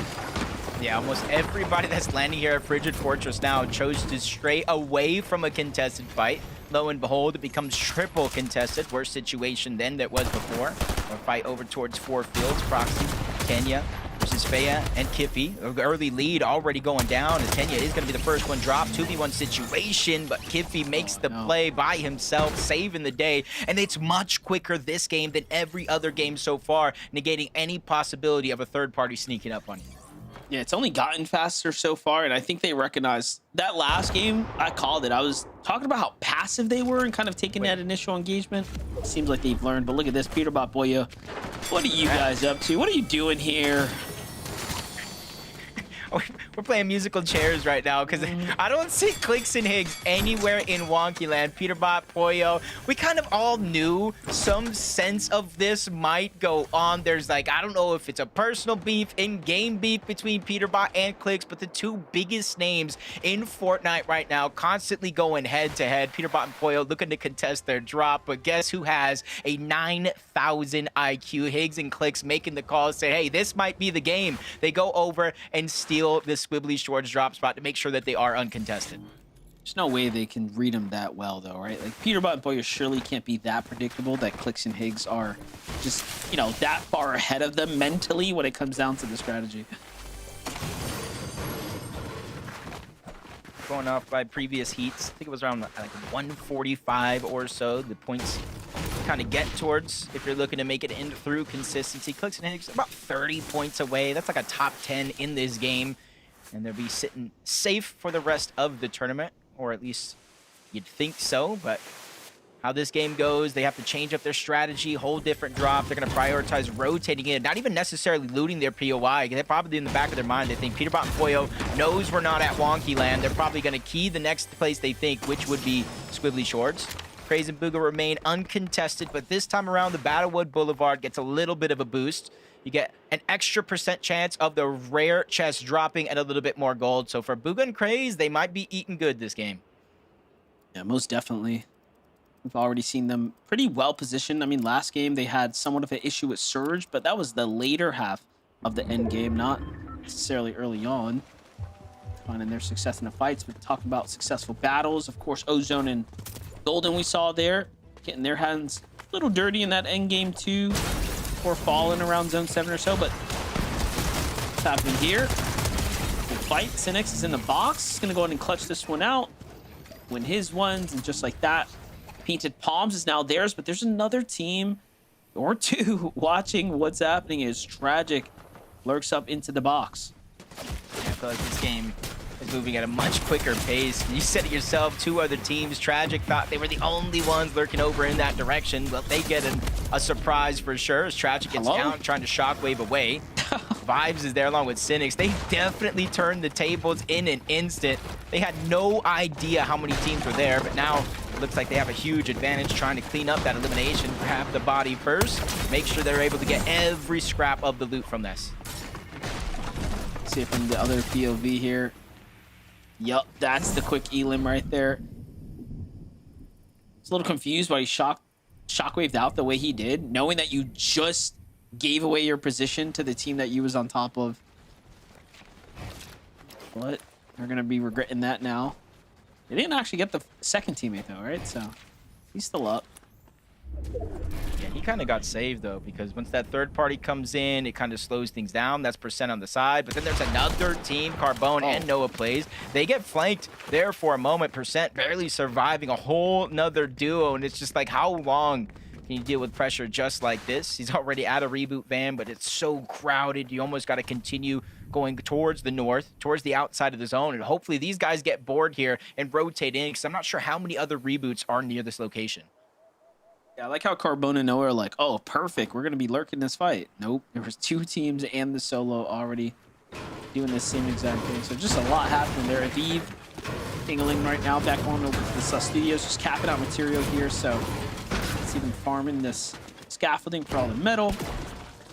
Loadout's going to be very strong. We haven't seen too much of a big performance them, just yet in the end game. Clicks and Higgs, though, adopting, again, a new strategy, if you will. Obviously mixing things up right now to avoid the pursuit of Peterbot and Pollo. They're going to have to find a fight, right? They're going to need to find some new damage here.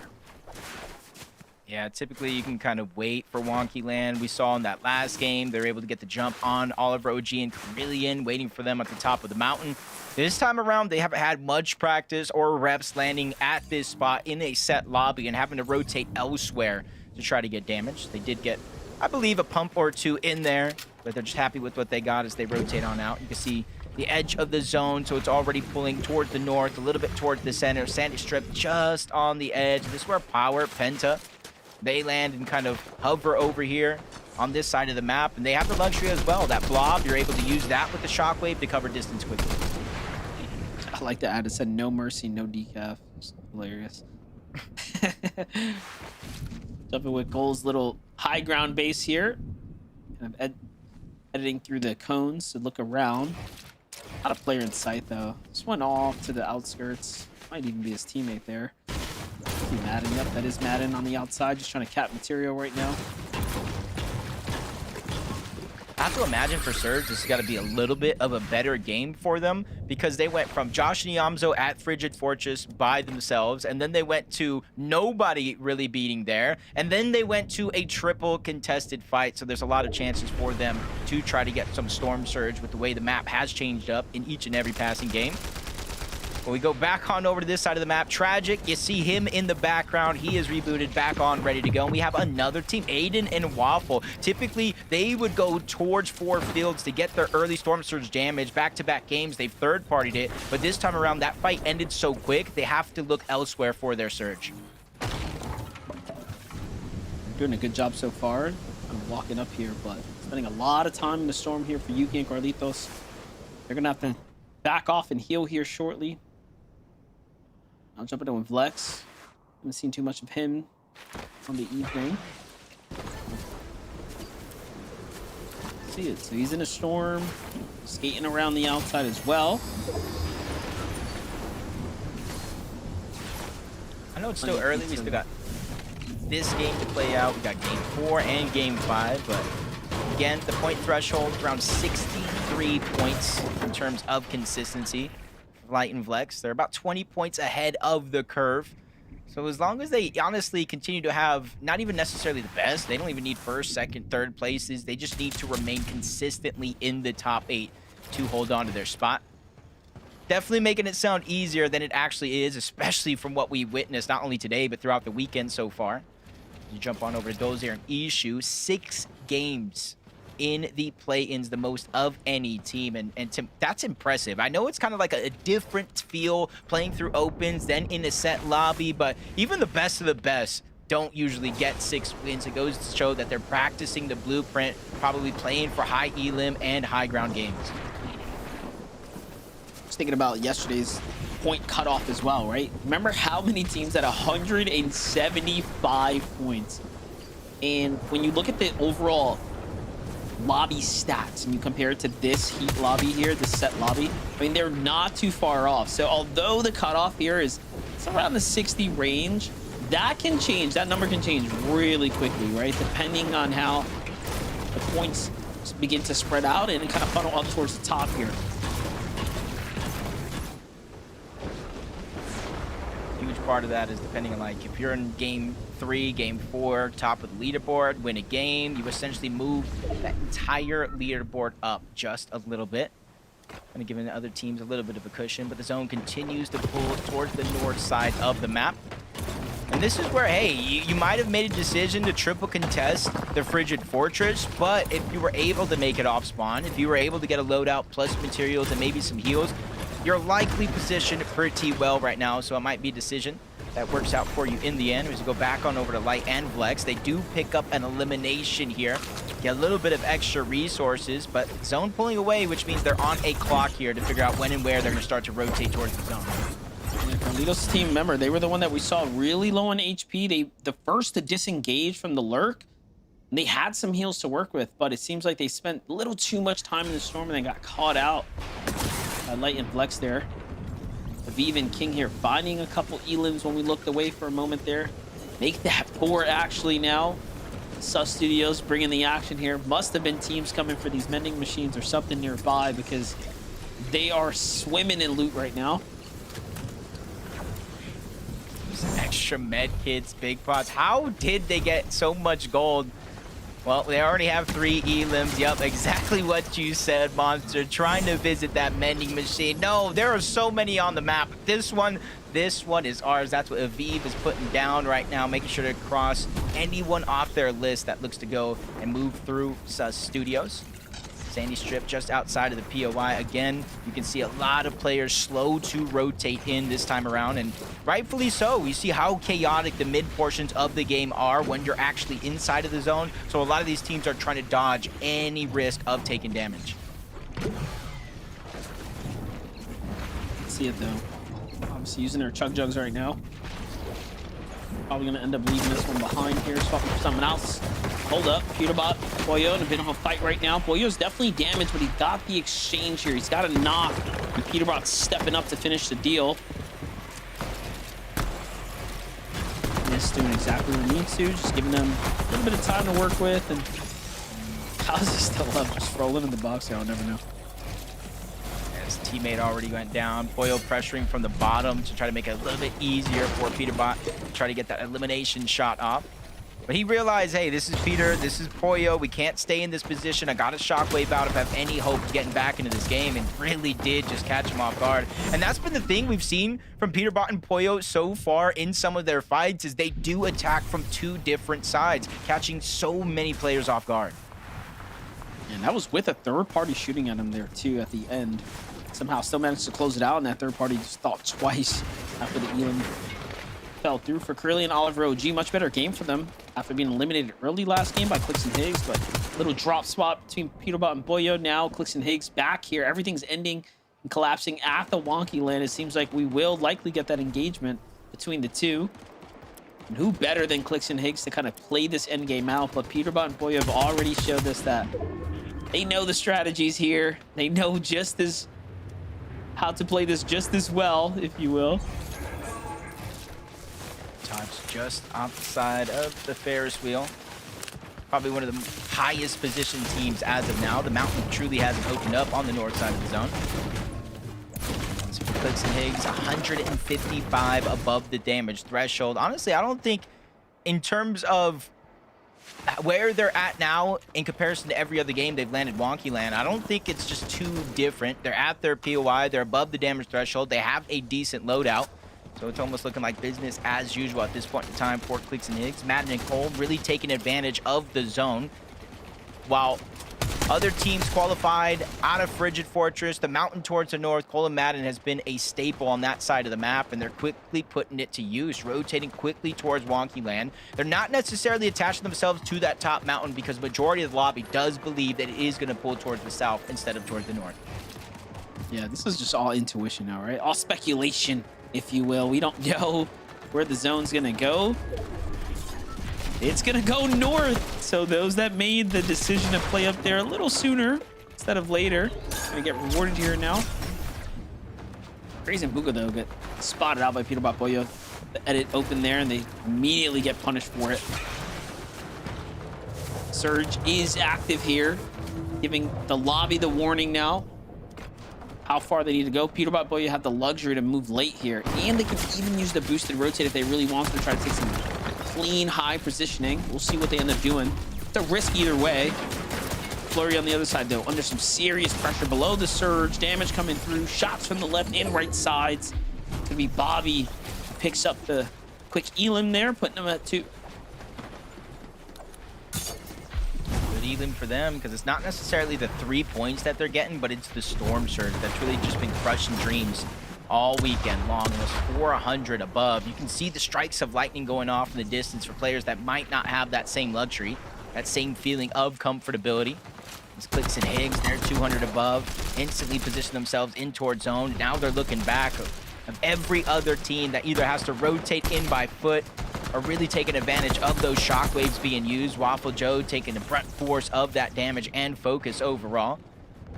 And this is where it's going to really start to get interesting, because if we pull anywhere else but the eastern side from here on out, we are good, Monster. If we pull towards the east on top of that mountain, you better buckle in, because it's going to be a roller coaster of emotions. Yeah, definitely. This one gets really steep here. For Higgs, I'm looking at his ammo count, though. It is not looking too good, man. They are starting to gas out early here. And that's what happens when you don't have your usual draw spot. You're going to try to avoid Peter Bot and Boya for what it's worth. Meanwhile, Waffle, though, lost his teammate 480 below. It doesn't get worse than this. He is the lowest on the standings. But hey, the lobby gets to breathe here, Jacob. It doesn't go east. It's going to come back south, right back into old builds. Yeah, and depending on kind of how he plays this, there will be other teams trying to rotate first, beat him to the punch, but 400, he just doesn't have the time to wait. That's over 2 full eliminations. He tries to approach onto one, but gets flanked by a whole nother team. Down he goes, outside of placement, leaving it to the last 2 games of the day to try to pick up either a win or enough points to make it in through consistency. Peter Bot and Pollo quickly rotating on over. Necessarily haven't had too many big worries in this match, but I don't know if they know that's Higgs or not, but they're ready to drop on top. Pollo ends up into the box. Big shots can be fired, but both of them being dropped down low to just a little bit of HP. Peterbot and Higgs need their teammates to alleviate the pressure, and that's exactly what Pollo's trying to do. Click's doing the same thing on the other side, and for now, the dust is settling. Both teams will live to tell the tale, since they still have to rotate towards the south into the next zone. You got to give respect, though. Excellent ambush. Peterbot, I mean, Higgs' reaction was so fast to block out Peterbot just in time and actually make it a 2v1 and then a 1-to-1 head-to-head while, you know, the teams were kind of going back and forth, tit for tat there in the engagement. That could have gone either way for both sides because it did not go as planned. But there you have it. That's what a high-level engagement looks like, right? When the 2 best of the best go toe-to-toe, you can see it is dangerous times here, and it costs you a lot. Pollo and Peterbot had already committed so much to, you know, bounce up to the high ground, make this strong structured base, and then play for a refresh right there. And for it to not go in their favor, now look, they're forced to low ground, trying to fight a different team, right? Because they are actually desperate now for a refresh. Yeah, they're running out of builds, especially the way they play. They go crazy, grabbing every single piece. That's where they're trying to break into the box. Someone just trying to run away further and further, but they're quickly hot on the heels. The fact that nobody has even shot in their direction yet is huge, as they finally pick up that elimination onto Joe. Almost 400 above the damage threshold, but again, still, in comparison to probably where they want to be, they don't have a ton of materials, but it's rotating towards the south, back on over towards Wonky Land. They can go right back up to the high ground and try to solidify it as their own. We were just talking about Aviv and King and managed to really get their groove going, kind of play into an endgame, and finally they're here, kind of situated now. But look at this, Peterbot, Higgs, Pollo, all going back to back now, clashing once again here for the high ground, but Higgs forced to concede it to give it up, but Peterbot's got his number. He's pressuring down. They want to get this finish. They want that fight, but Booga and Craze are also here in the conversation. They're going to be the last one standing up top, and I don't even think they realize they're the team on high ground, right? All this action happening here. You see, you know, players chasing one another. It's only now they start to recognize, I think, that they're the team on top.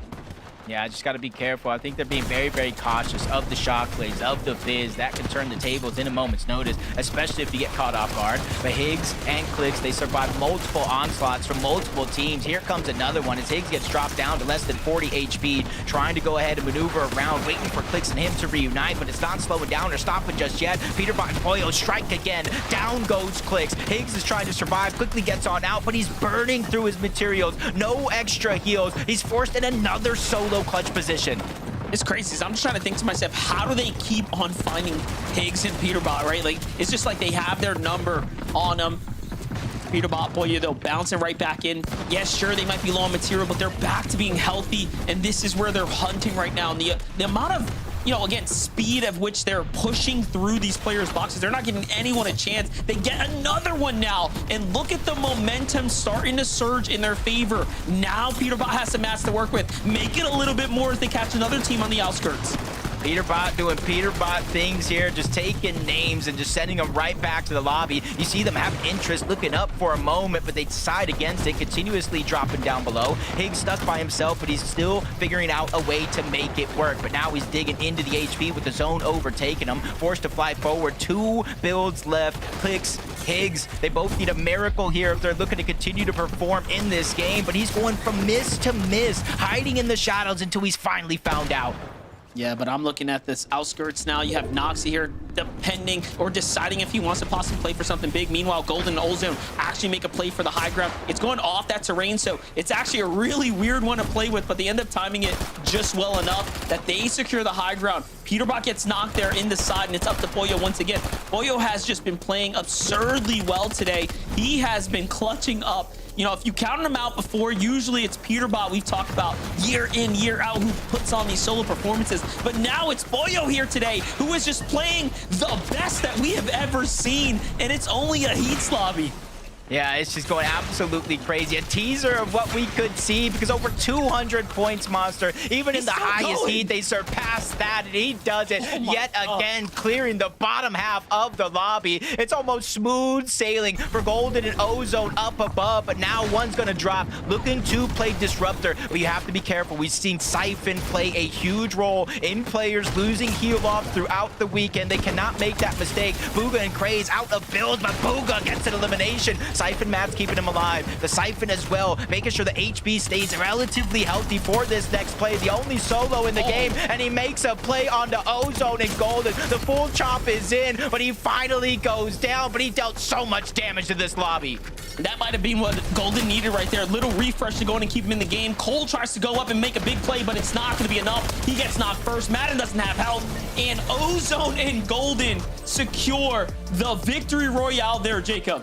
Yeah, it was looking scary for a moment with Booga going up, cracks the shields, almost drops Ozone down by himself, but he finally gets cleaned up. Golden and Ozone clutch up the game to advance to finals. Zeke, Kelly, Vivid, what do you think of that? It just gets more chaotic every time, doesn't it, Jacob? Every single time, I feel like, oh, it's gonna be just a nice, chill, calm game. Nope. Every single time. Shout outs to Golden and Ozone there. They had hype, and you know, thanks to Booga playing spoiler, running around, suddenly the tempo gets shifted, and on the other side, Golden and Ozone, as long as they're like, hey, we got hype, right, Kelly? We got hype up here, we gonna walk away with a win. I mean, if you're able to hold down height, especially once you hit zone 11 and no one else is really looking up at you, you're pretty much a shoo-in to either get a top 5, if not the victory royale. And it looked like Ozone and Golden knew exactly what they needed to do in that situation. They saw just how chaotic the mid and low ground was. And so for them, it was all about just playing the high ground as standard as you can, Vivid. Yeah, I mean, there was a couple of chops that came in, but they were able to sustain through them no problem. And Jacob kind of mentioned it, man. I was a little worried, Booga running around. It's like, man, if he only had like 10 more builds, how much more damage could he have dealt? But yeah, incredible run there for Golden and Ozone. Another one of those games where, yeah, I did mention that a couple of chops came in this later zone, right? Very, very late into the 11th zone and early in the 12th zone. But prior to that, it looks like they were kind of just chilling, right? Playing that spray roll where you're trying to relieve the lobby of all of the materials so that way you can go ahead and win some of these final engagements. But booking their ticket to finals from the high ground. That's what I'm telling you. Kelly called it out. High ground. That's what we got to look, pay attention to, chop them out, or maybe we go up there ourselves. I don't know. Now, we do only have 2 games left to go. When we return after this short break, we'll take a look at the standings, set ourselves up for game number 4. So we'll be right back.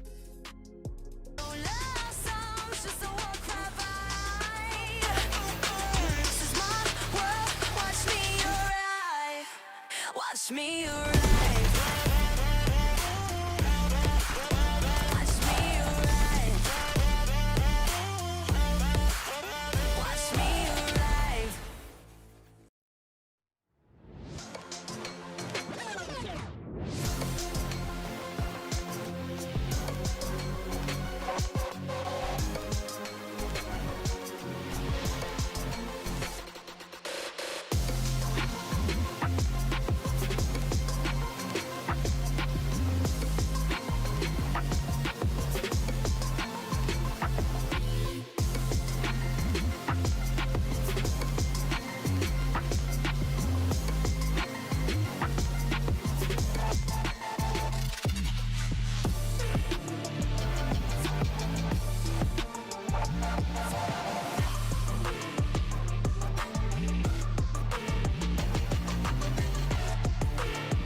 Welcome back, Fortnite fam. 2 games left to go here in the Heat 3 of the FNCS.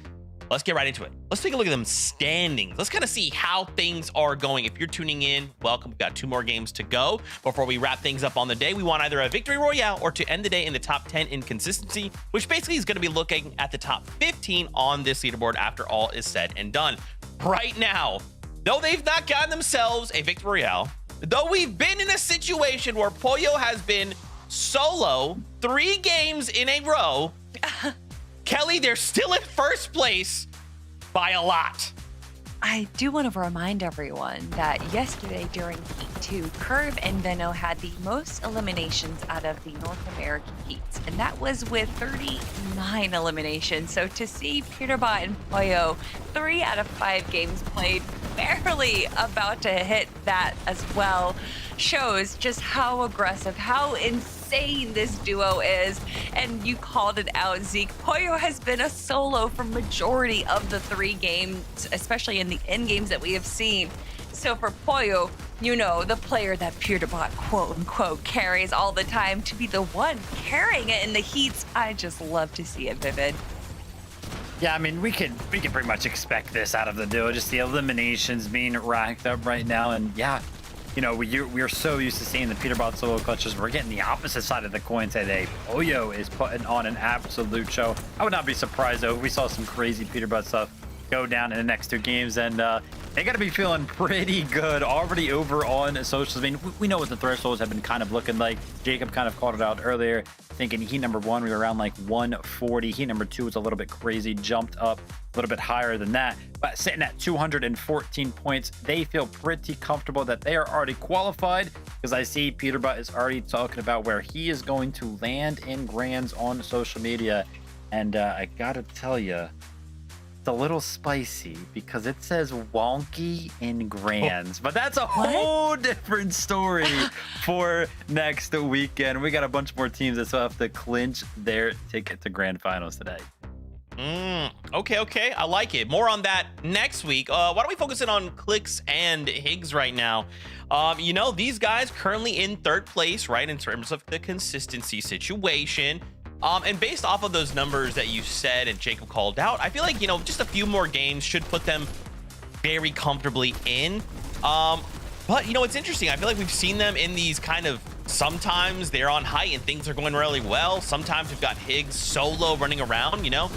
I wonder how much of their dynamic is being, like, influenced by Peterbot and Pollo. Like, how much do you guys feel like, are they just doing their own thing? Are they kind of like in the back of their minds, like, is Peterbot Pollo kind of close by? Are they like, is my Peterbot tingle sensation happening? Like, what's going on? My Peterbot senses. Sure.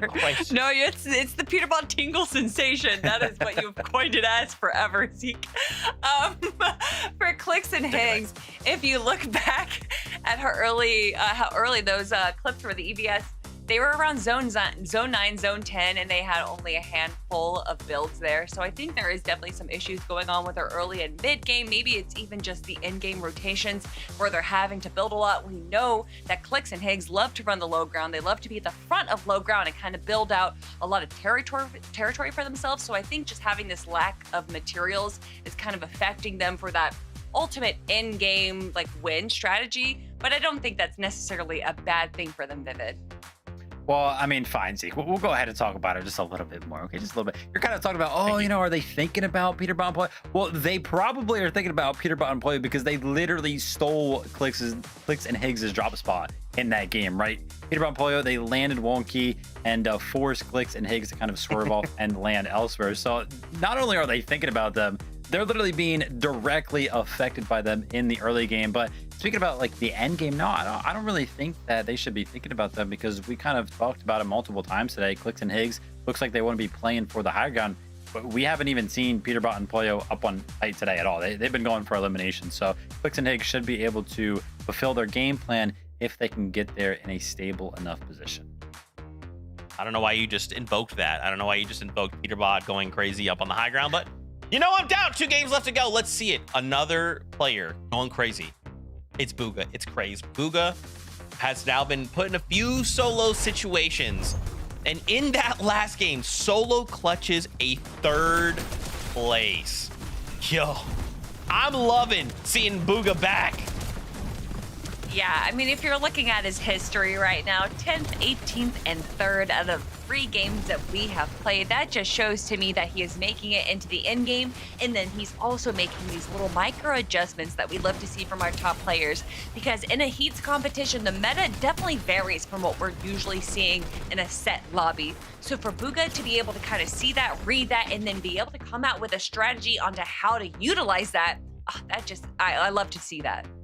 I gotta tell you, I was kind of expecting this duo to have a little bit more in the eliminations category. Every time we kind of tune into them, yeah, it does kind of seem like they are falling a little bit short in terms of being able to stay alive healthy as a duo right now. So that does kind of hinder the ability to actually pick up those eliminations. But remember, we talked about it. We're supposed to have Booga, the well-vetted, experienced IGL here, kind of leading Craze to those eliminations. I want to see Craze get a little bit more active, right? I want to see him box to box, wall to wall, finding those eliminations. Okay, well, 2 games left to go. That's what we're hoping to see. That being said, MDF Jacob, over to you. These are going to be 2, I feel like, of the greatest games we're going to see on the weekend so far. Everybody's still in the hunt to claim at least one of those consistency spots or one of those last 2 wins. Yeah, and the only team that's really safe right now is Peterbot and Pollo. 214 points. They surely are in. So let's see what happens here as game number 4 is ready.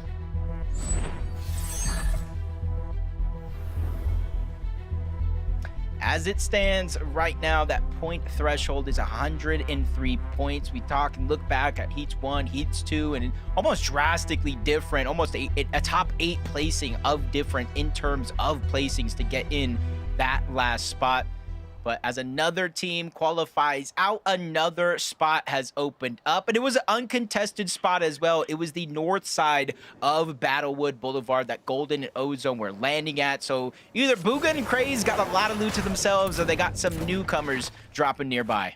Yeah, I'm definitely thinking that, you know, because Preston was kind of in the vicinity, I mean, it might just be easier for those other teams there. But again, Booga and Craze have played relatively well, right? When they make it to that end game, I'm sure that 3rd place finish right there is going to be another surge in confidence for them to go ahead and just stick to the game plan and try to do that again. This 4 fields fight. This 4 fields fight has more impact than just the 2 actual teams landing there. As we know, Aiden, Waffle Joe, and another team towards the south eventually rotate up, and that's how they get their early game surge. Last game, this fight ended so quick, nobody was able to try to make that play, but Kiffy, Tenya, they're going at it, but Tenya's gonna be the first one going down. Feo with the cross. So even though he landed relatively far away, he's still impacting the fight tenfold. I was gonna say, and you saw Waffle Joe land a lot closer this time too. Like, they landed at the southern portion. They're probably trying to see if they can actually make a quick move here, but Tenya gets finished off there, just the time. Proxy's gonna try to break out the back. Kiffy, though, just waiting. Nothing, unfortunately, evolves from that. And if they have learned anything, at least from game number 2, was that they gotta finish this fast. So this game's already starting to slip away from them.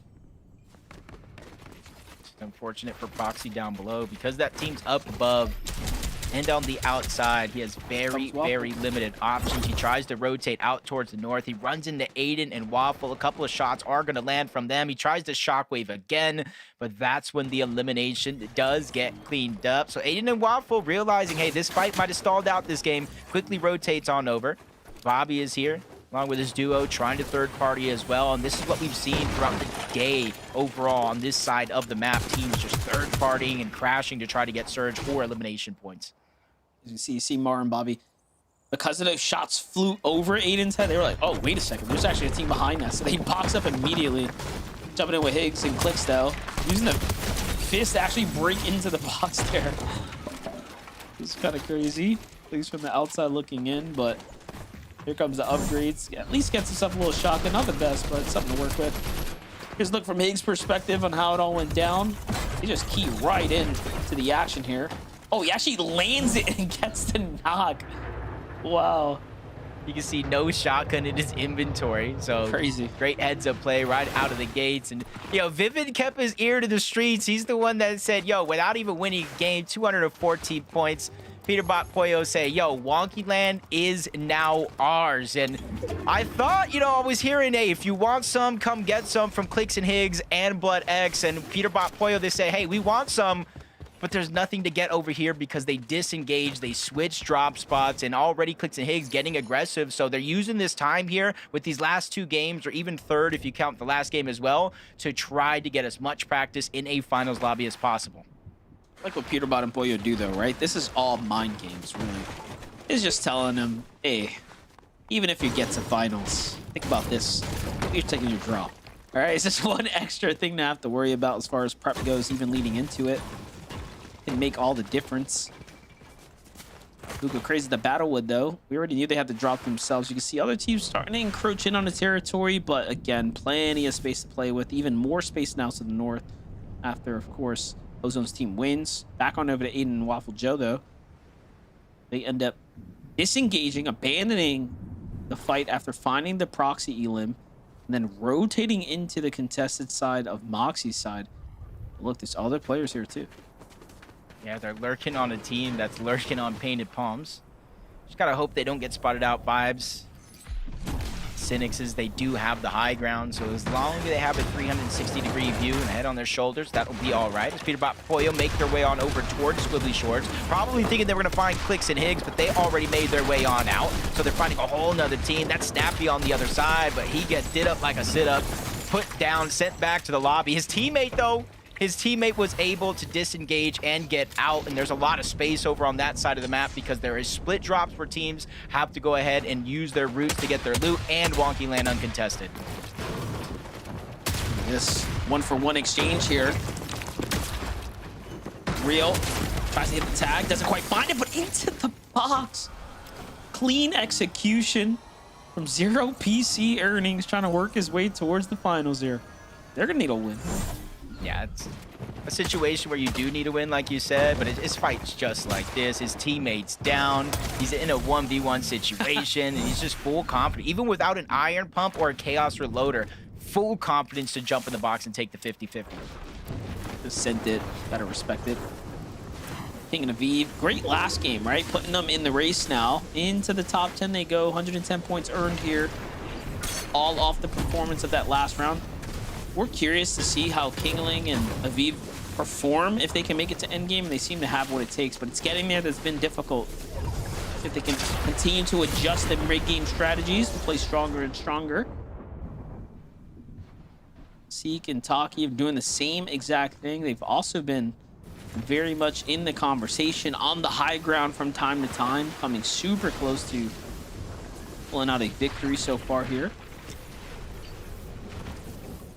They're playing pretty well so far, 122 points so far. You see them, they're 7th so far on the leaderboard, and that's even more higher up because remember, those teams that do got the win, they get to 1,000 points and automatically advance. So they're just one good game away, honestly, maybe even a top 10 away from punching their ticket into the grand finals. Others got much more to go, many more points to go ahead and grab, but honestly, 2 5th places, even with a bunch of elims, could possibly qualify you, but I'm not sure too many players are going to be up for that challenge, but Bobby does find his first elimination there, and it looks like they're looking to chase down Preston for the second. Yeah, it seems like they're playing off the momentum right now after finding those other early fights and eliminations. It's looking pretty good. Great side angle there from Mar. End up finishing that one up. T just listening to what's going on here with Turbulence. They're slowly walking up here, trying to see if they can play for a lurk right now. Like the strategy, like the play. Obviously, Bobby and crew they just have their guard down, right? Not sure if I like the 3-2-1 there. It wasn't exactly the opener they were looking for, and now they just give it up, so they're just kind of stuck here at this point. Yeah, accidentally shooting on 2 different targets. Both of them did get damage. Just on 2 different players, unable to pinpoint the exact target. Possibly could have been a down if they chose wisely, but Turbulence Lucky are going to have to look for some HP. We only saw one of those 2 loadouts, but we saw no bandages, no med kits, or pizza in that inventory. So if they're looking to stay alive, they need to be on the hunt for the bare minimum here. You see the zone this time around in the minimap moving on over towards the north side. Wonky Land even being a primary focus. As you see Jack and Npen. 48 points so far, not where you would expect a team like this to be, especially with, you know, what's going on around Frigid Fortress, uncontested, nobody landing there, then triple contested. Both the zone pulling their way this time. even without a win, if they somehow land a top 5 with a couple of elims, they'll at least put themselves in contention for a consistency spot in Game 6 or 5. Yeah, definitely. I mean, if you're 50 points in right now, you definitely have a chance for sure if you pop off. So I started looking over here. I was trying to piece together what all happened. Any guesses? Full shield Koyo, any guesses? I don't know. Maybe you try to do some fancy little bounce off here. Unfortunately, missed his drop. Probably landed just like this and then fell off. Let's see. Okay, we get to see what actually happened. Okay. Hey, Peterbot, what's this? See, at least they're human. At least they're human, because sometimes I feel like maybe they're just inside of the Matrix or something. They're a part of Fortnite, you know, but at least it goes to show that even they can make mistakes in certain moments. As you look at Seek's loadout here, you got Taki with the Chaos and the Thunderburst, but then you got Seek with just an AR, no shotgun. They're planning on rotating in, grabbing high ground, and hopefully playing for damage in the distance. Let's continue to look at a couple elims that are happening here. This is another storm fight for Taki and Seek. That's how it ends up playing out. And although we were criticizing the loadout, it looks like it's working because they find elimination. That's probably why he just decided to max out on the extra heals to go the distance and play the dead side. He might be feeling really confident about how much damage they've done. Is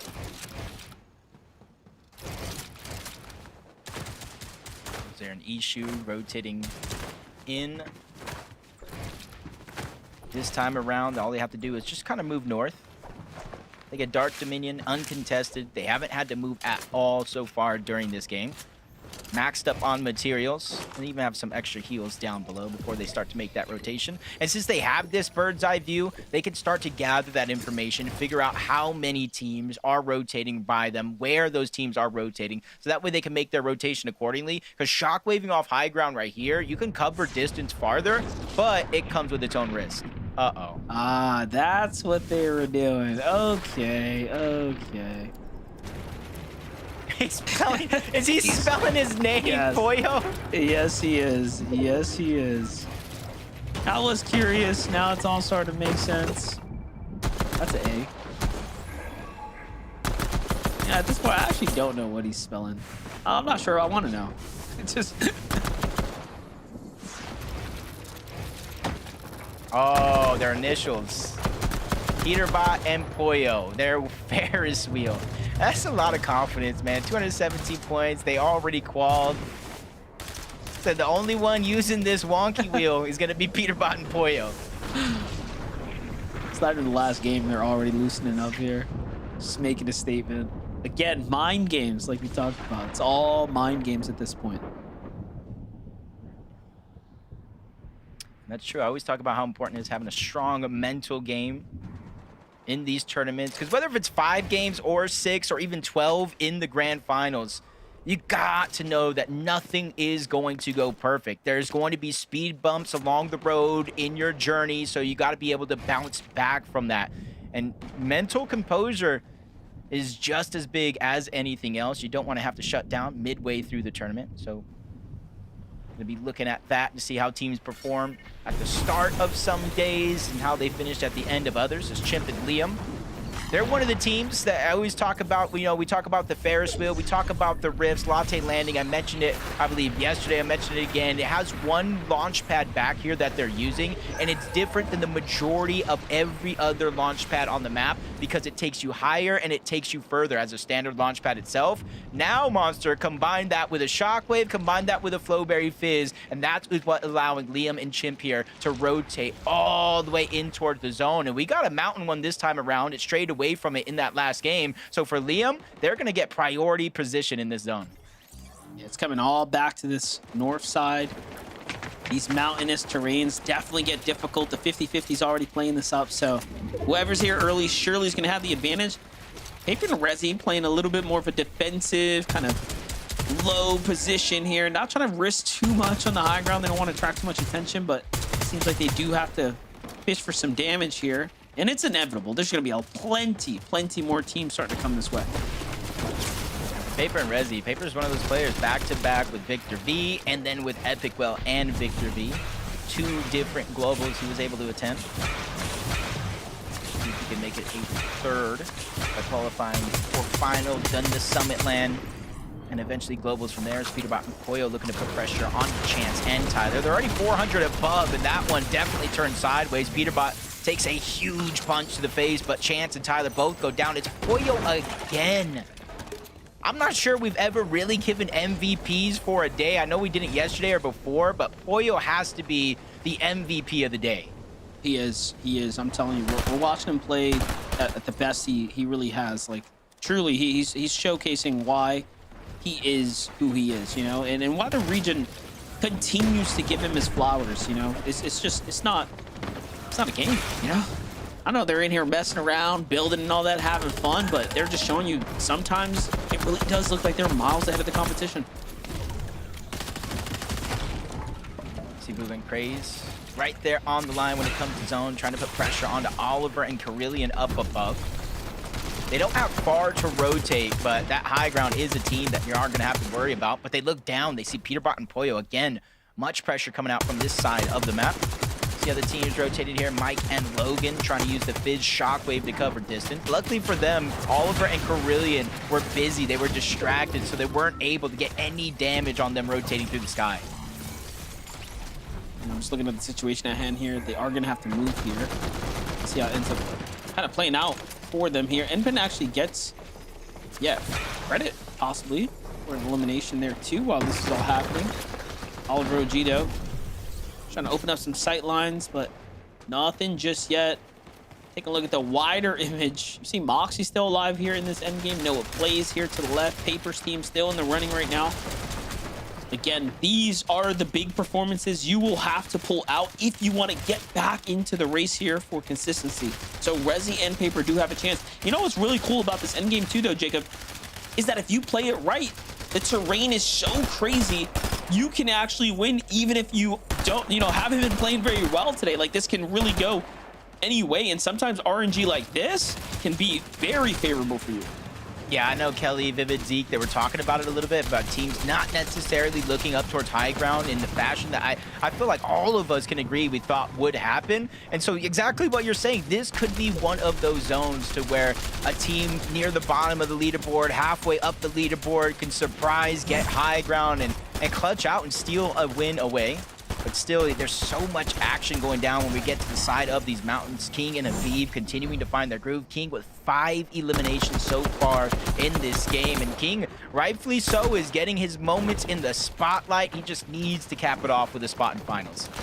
It's kind of crazy to see Peterbot and Poyo have tanked so much Storm, and they have the pizza, but they've gone through it all. And it did not pay off. Unfortunately, they couldn't get that follow-up refresh or elimination, but they still have a miss to play with here. Still being a little hesitant, and of course relying on the siphon instead here. Peterbot's going to be able to at least heal up off of that. He wants to push for the finish here. It's going to be on to Moxie. Doesn't matter who it is that's in his path. He wants to get that elimination. Like you said, Moxie goes down. Wolf is going to be stuck by himself. There's just thunder bursting into the box, giving him really no time to react as a solo. Just infinite spray going in. You see it's going a little bit off of this mountain, away from it. More even terrain. I wouldn't say it's flat by any means. You see different mountains and different ranges there in the distance, but it's not as drastic as it was in the north side of that last zone. I just realized too, Peterbot's playing with the click skin, you know, just really putting the salt on the dish here. Booga in his icon fit, looking pretty solid. We've seen him compete in this one plenty of times, but get back to it. So Peterbot, Poyo, after the refresh now, have some high ground positioning. Peterbot or Paper and Resi here go from the mid layer of that mountain down to the low ground, almost forced here. 33 below now, so couldn't quite capitalize on the chaos of the teams rotating from the outskirts. They didn't do enough damage. They've done enough to kind of be there, but now they're forced to fight here in the ultimate low. And this just opens up everything for Peterbot and Poyo. You know, we were talking about this gift that the elevation of the Storm can play for you, right? The chaos. However, the experienced teams are also going to get gifted here because they'll play it best. Yeah, they've already reconnected on multiple different surfaces, but Can't expend too many mats. They're going to use the shockwave, try to get to the front, and immediately build back on up. Trying to be quick, fast, and in a hurry so nobody shockwaves and steals it away. King, Aviv, there in the front side of the zone. Paper trying to position him in the front side of the zone. And these are all threats to the high ground, whether they have intentions or not. See it. 40 players now, so we're right at the cutoff here. We're back in the safe zone here. This is a big game for Paper. This is the type of fight that they need. No matter how many points Noah Blaze's team managed to earn so far as well. This might be also their first real endgame here. A lot of teams starting to show up now in the back 2 games. There's a good chunk of teams still here in this competition that can still get in through consistency. It might not necessarily be a top 20 in terms of points that they need here, maybe a top 8 or a top 5, but they still have a chance to not have to go into game 6 needing a win. Oliver and Carillion are one of those teams, but they haven't picked up elimination. That's where they have to start to pick up the pace. It's not just placing high in these games alone. They need to combine it with those eliminations, which is 3 points per. But they get to the front side of the zone. They realize opportunities will naturally come as the game progresses, but Bugha and Craze, they're quickly running out of mats, so they're now trying to be proactive and pick up elimination. Good amount of damage as teams rotating by, but nothing to get the actual elim, to get them the mats. But while all that's going down, Peterbot and Pollo have finally been contested and taken out. You know, I was curious. I was just about to say that Peterbot and Pollo might actually, in the end, concede the win in general, but I'm not sure they wanted to go out that soon and in that fashion. Penta just pops up out of nowhere and makes it happen. Bugha falls as well, and all of a sudden now, we don't know who's going to take this game right here. This can go any way.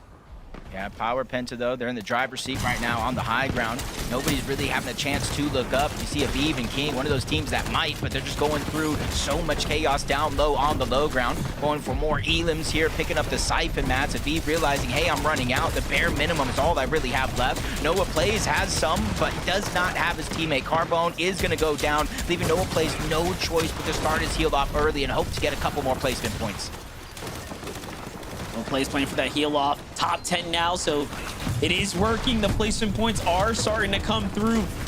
Flex and Light. Flex barely holding on there. Oliver OG's in this end game as well. He's managed to go the distance with Carillion here, and they're at 80 points now, Jacob. Okay, so things are starting to get closer and closer now. The teams that needed to jump up and get into the top 8 are starting to do it. The teams that needed to break away and give themselves the cushion, the distance to be there are doing it as well. Aviv and King are 2 of those teams. Penta's team's another one. And Noah Plays is actually turning online here too as he finds his first healing in this end game.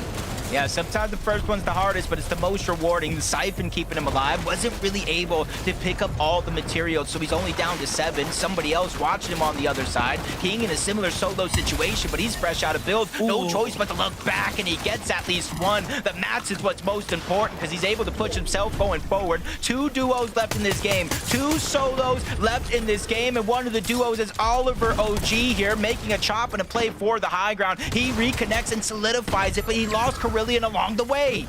With 1 mat as well. Talk about having heart, talk about having confidence, but look at King. King's at 11 eliminations. He has been playing so well right now, but Oliver had too much time to heal. He's 200 HP. No mats though, and that's the difference for a pro here. Anything can go down in this toe-to-toe.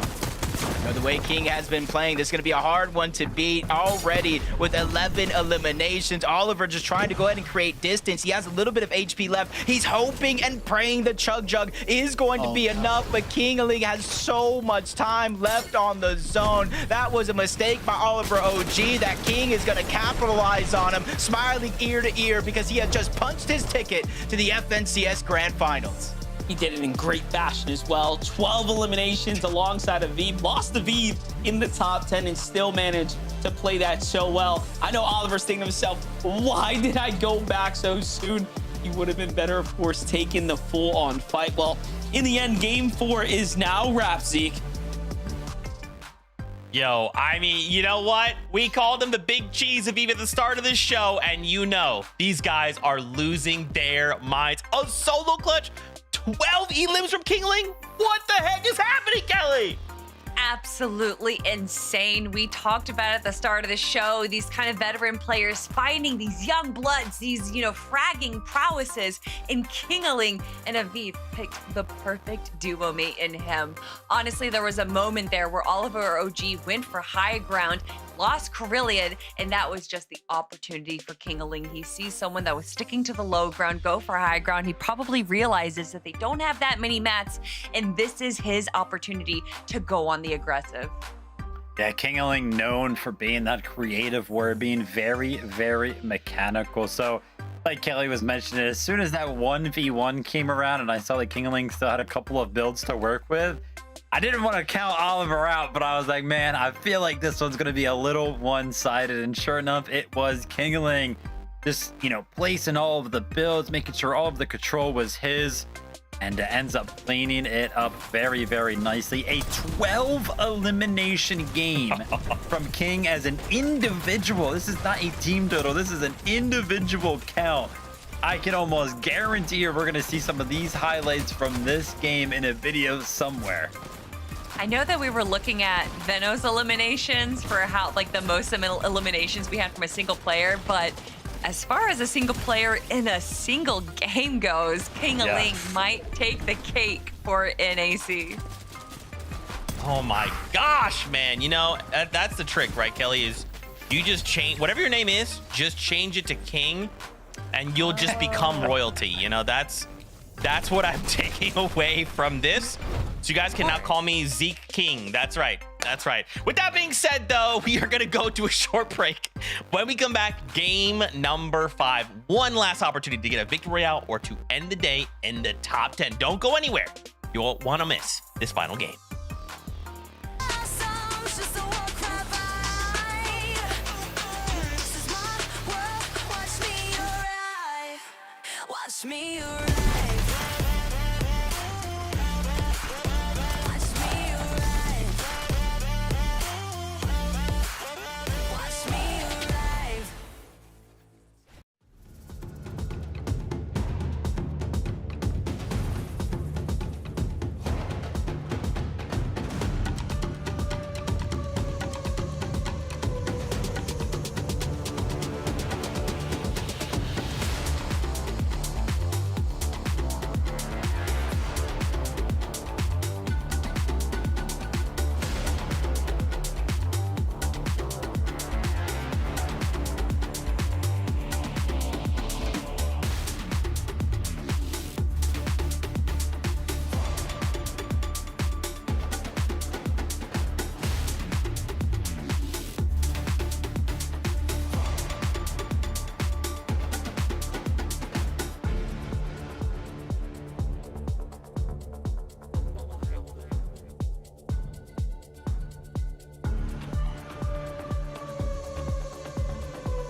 Stress.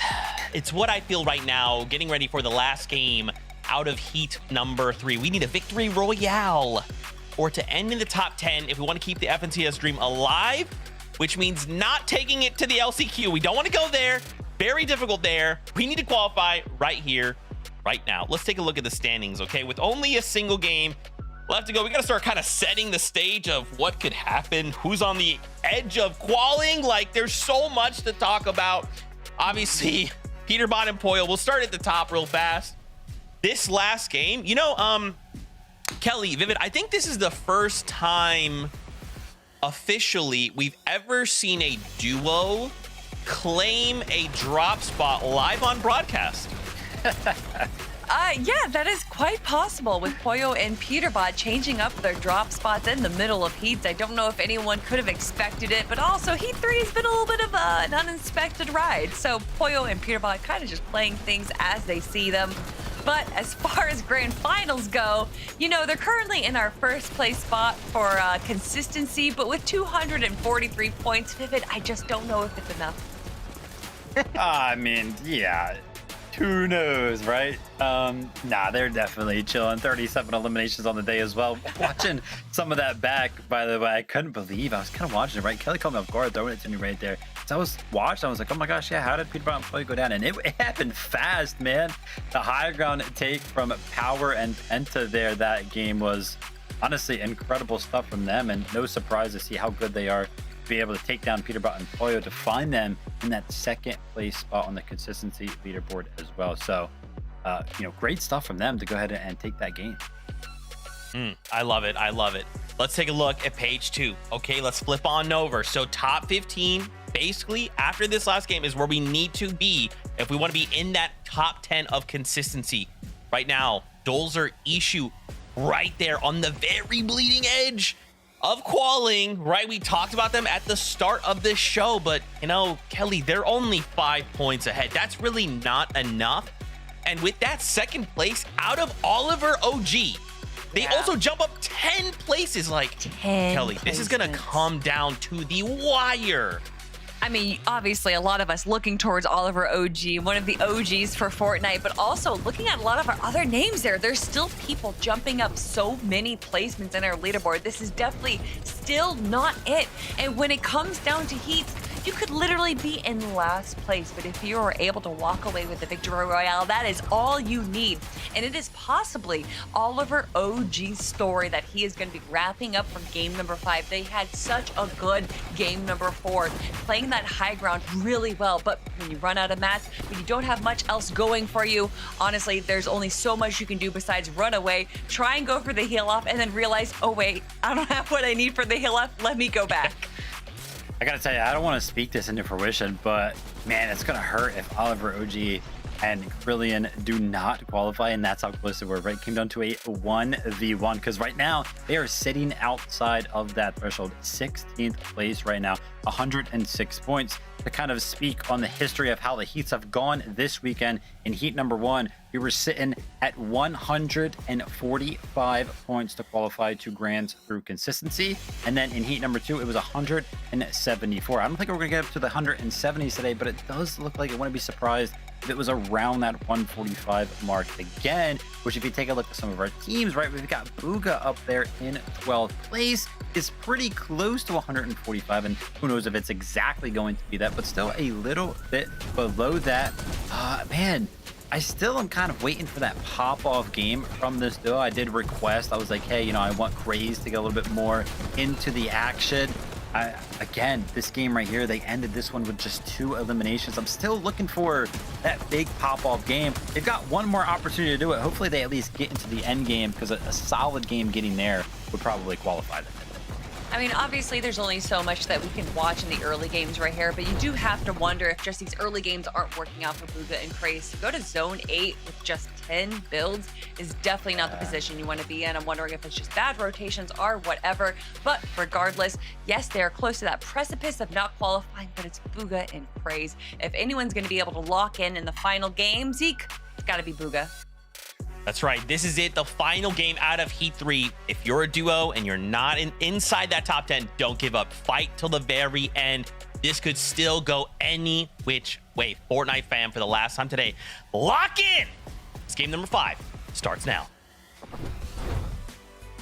He said it himself. Game number 5 is here in the most important game of the day. 4 teams already snatched their ticket to the finals by winning these games, and right now is the last chance. Everybody is on equal footing here. Yeah, you know, it's been quite the crazy tournament day, if we do say so ourselves. First off, it started with jamming all this competition into the week, and now here we're at the final stretch to pick our last teams, Jacob, that are going to qualify.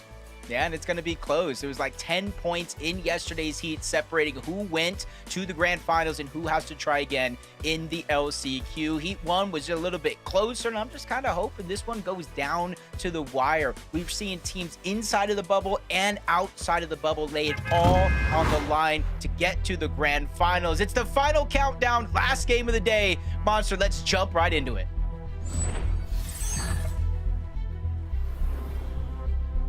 Heat 3, Game 5, the last of the evening is now before us. Obviously, we've seen so much develop, especially in the last 5 rounds of Fortnite. However, this game is going to be the most important.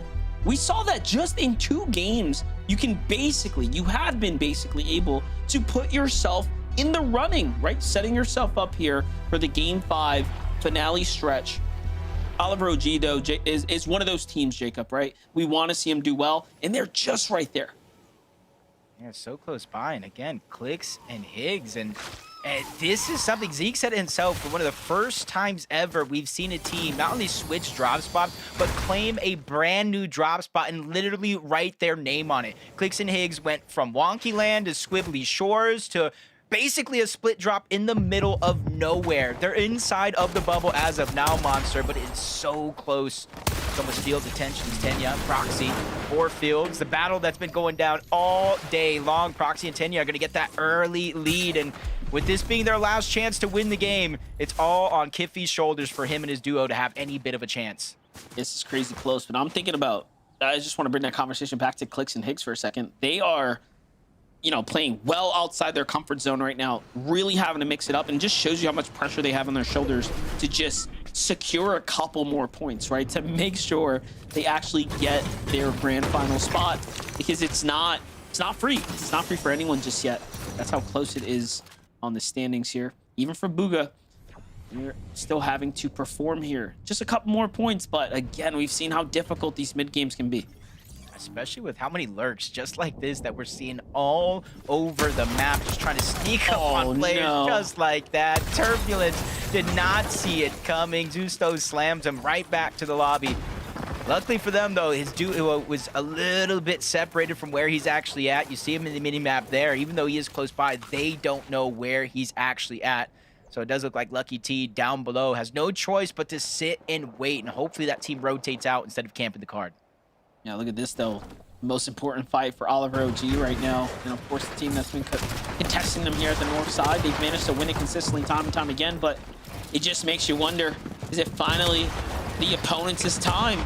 First shot's going to go to the losing side for Oliver OG. Carillion, though, just there to back him up and go ahead and take up the trades. Oliver heals, but no, he gets headed out from below. So this is really bad for Carillion. Forced to concede the box there, and now he's starting to run out of mats. And it's happening so early on in this game. They don't really have a ton of resources. Not only are you talking about mats, but heals as well. But Oliver G is still approaching the fight with aggression. Tries to go ahead and get them down. Missed a couple of shots. That one was definitely scary. Missed that one on trying to get the actual elimination for the Siphon. Luckily for him, Carillion scoops up that second elimination, giving them a chance. And they performed so well in that last game. They don't even necessarily need the win here. They just need enough points. Yeah, that was crazy. 2 elims right there, but the 50-50 from Oliver's side. Not sure how I feel about that one. Take a look at Tyler's 2-piece pickup right here. He drop kicks Max in the box, then finds Preston with no HP on the other side here. Let's go ahead and finishes that one up. And just like that, they are in the race to the finish line. 87 points earned. Big damage as well to survive what could be the first Surge warning in a couple moments. For Bobby, for Mar, you know, we've seen some early game success out of this team, but nothing after that. So Penta Power, it's a team that has nothing to lose. They've done it all. They've done what they need to. That last game was honestly the best they could have asked for.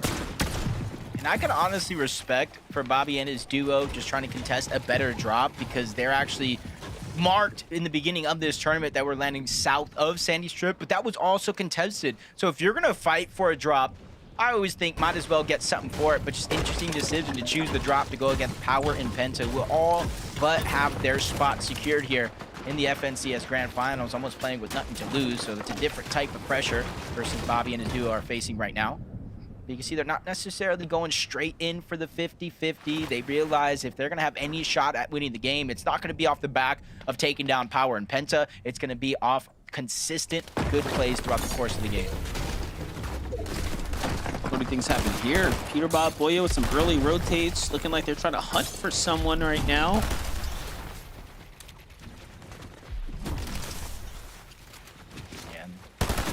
Looks like he went towards Scribbly, hoping to find Clicks and Higgs yet again. Runs into Noxie and Mason. It's really just unfortunate for Noxie and Mason here. They weren't even the intended targets, but they get taken down, separated from one another. Mason's gonna have to sit back, watch Noxie, and hopefully he survives this. But you gotta be careful because MikeBot by himself hiding inside of Squibbly Shores, and all he needs is one good pump. No. But no! The I was same afraid. feeling. I was afraid, Jacob, this was gonna happen. Madden and Cole rotate in. You know, it's just a matter of time before those other teams start to do something different, and they know you're contested, right? So you almost can't do the same thing you've done game after game. You have to mix it up. That's why like Clicks and Higgs were smart enough to know, like, all right, yeah, we have some pressure on our back. Let's do something a little different. And unfortunately, Oliver OG just, it's almost like he played into the book, you know?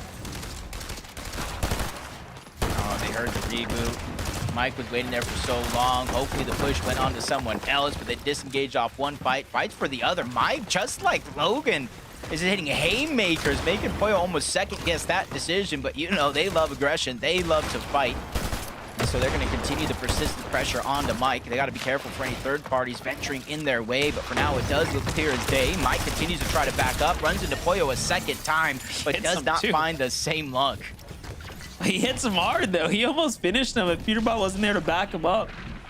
That was kind of crazy. So Boyo forced there to really dig into his heels now twice, back-to-back. Meanwhile, Clicks and Higgs went from the split drop into the Dark Dominion to go ahead and max out their metal materials. I like this. Definitely like this strategy a lot here. Dark Dominion is one of the, you know, very interesting drops that kind of allows you to just do something super off the wall like that, but still know, like, hey, it's all good. Like, we can get that max material. You know, a lot of teams that do like to rotate towards Dark Dominion, but Liam and Chimp clean up another elimination. They're on the heels of Clicks and Higgs as well in terms of points. Both of them inside of the bubble. Peterbot and Poyo journey continues, but Poyo goes down yet again. This is time for Peterbot to save the day, return the favor for some of the earlier games and performances that Poyo was having. They're already at 6 eliminations here. This is from absolute craziness.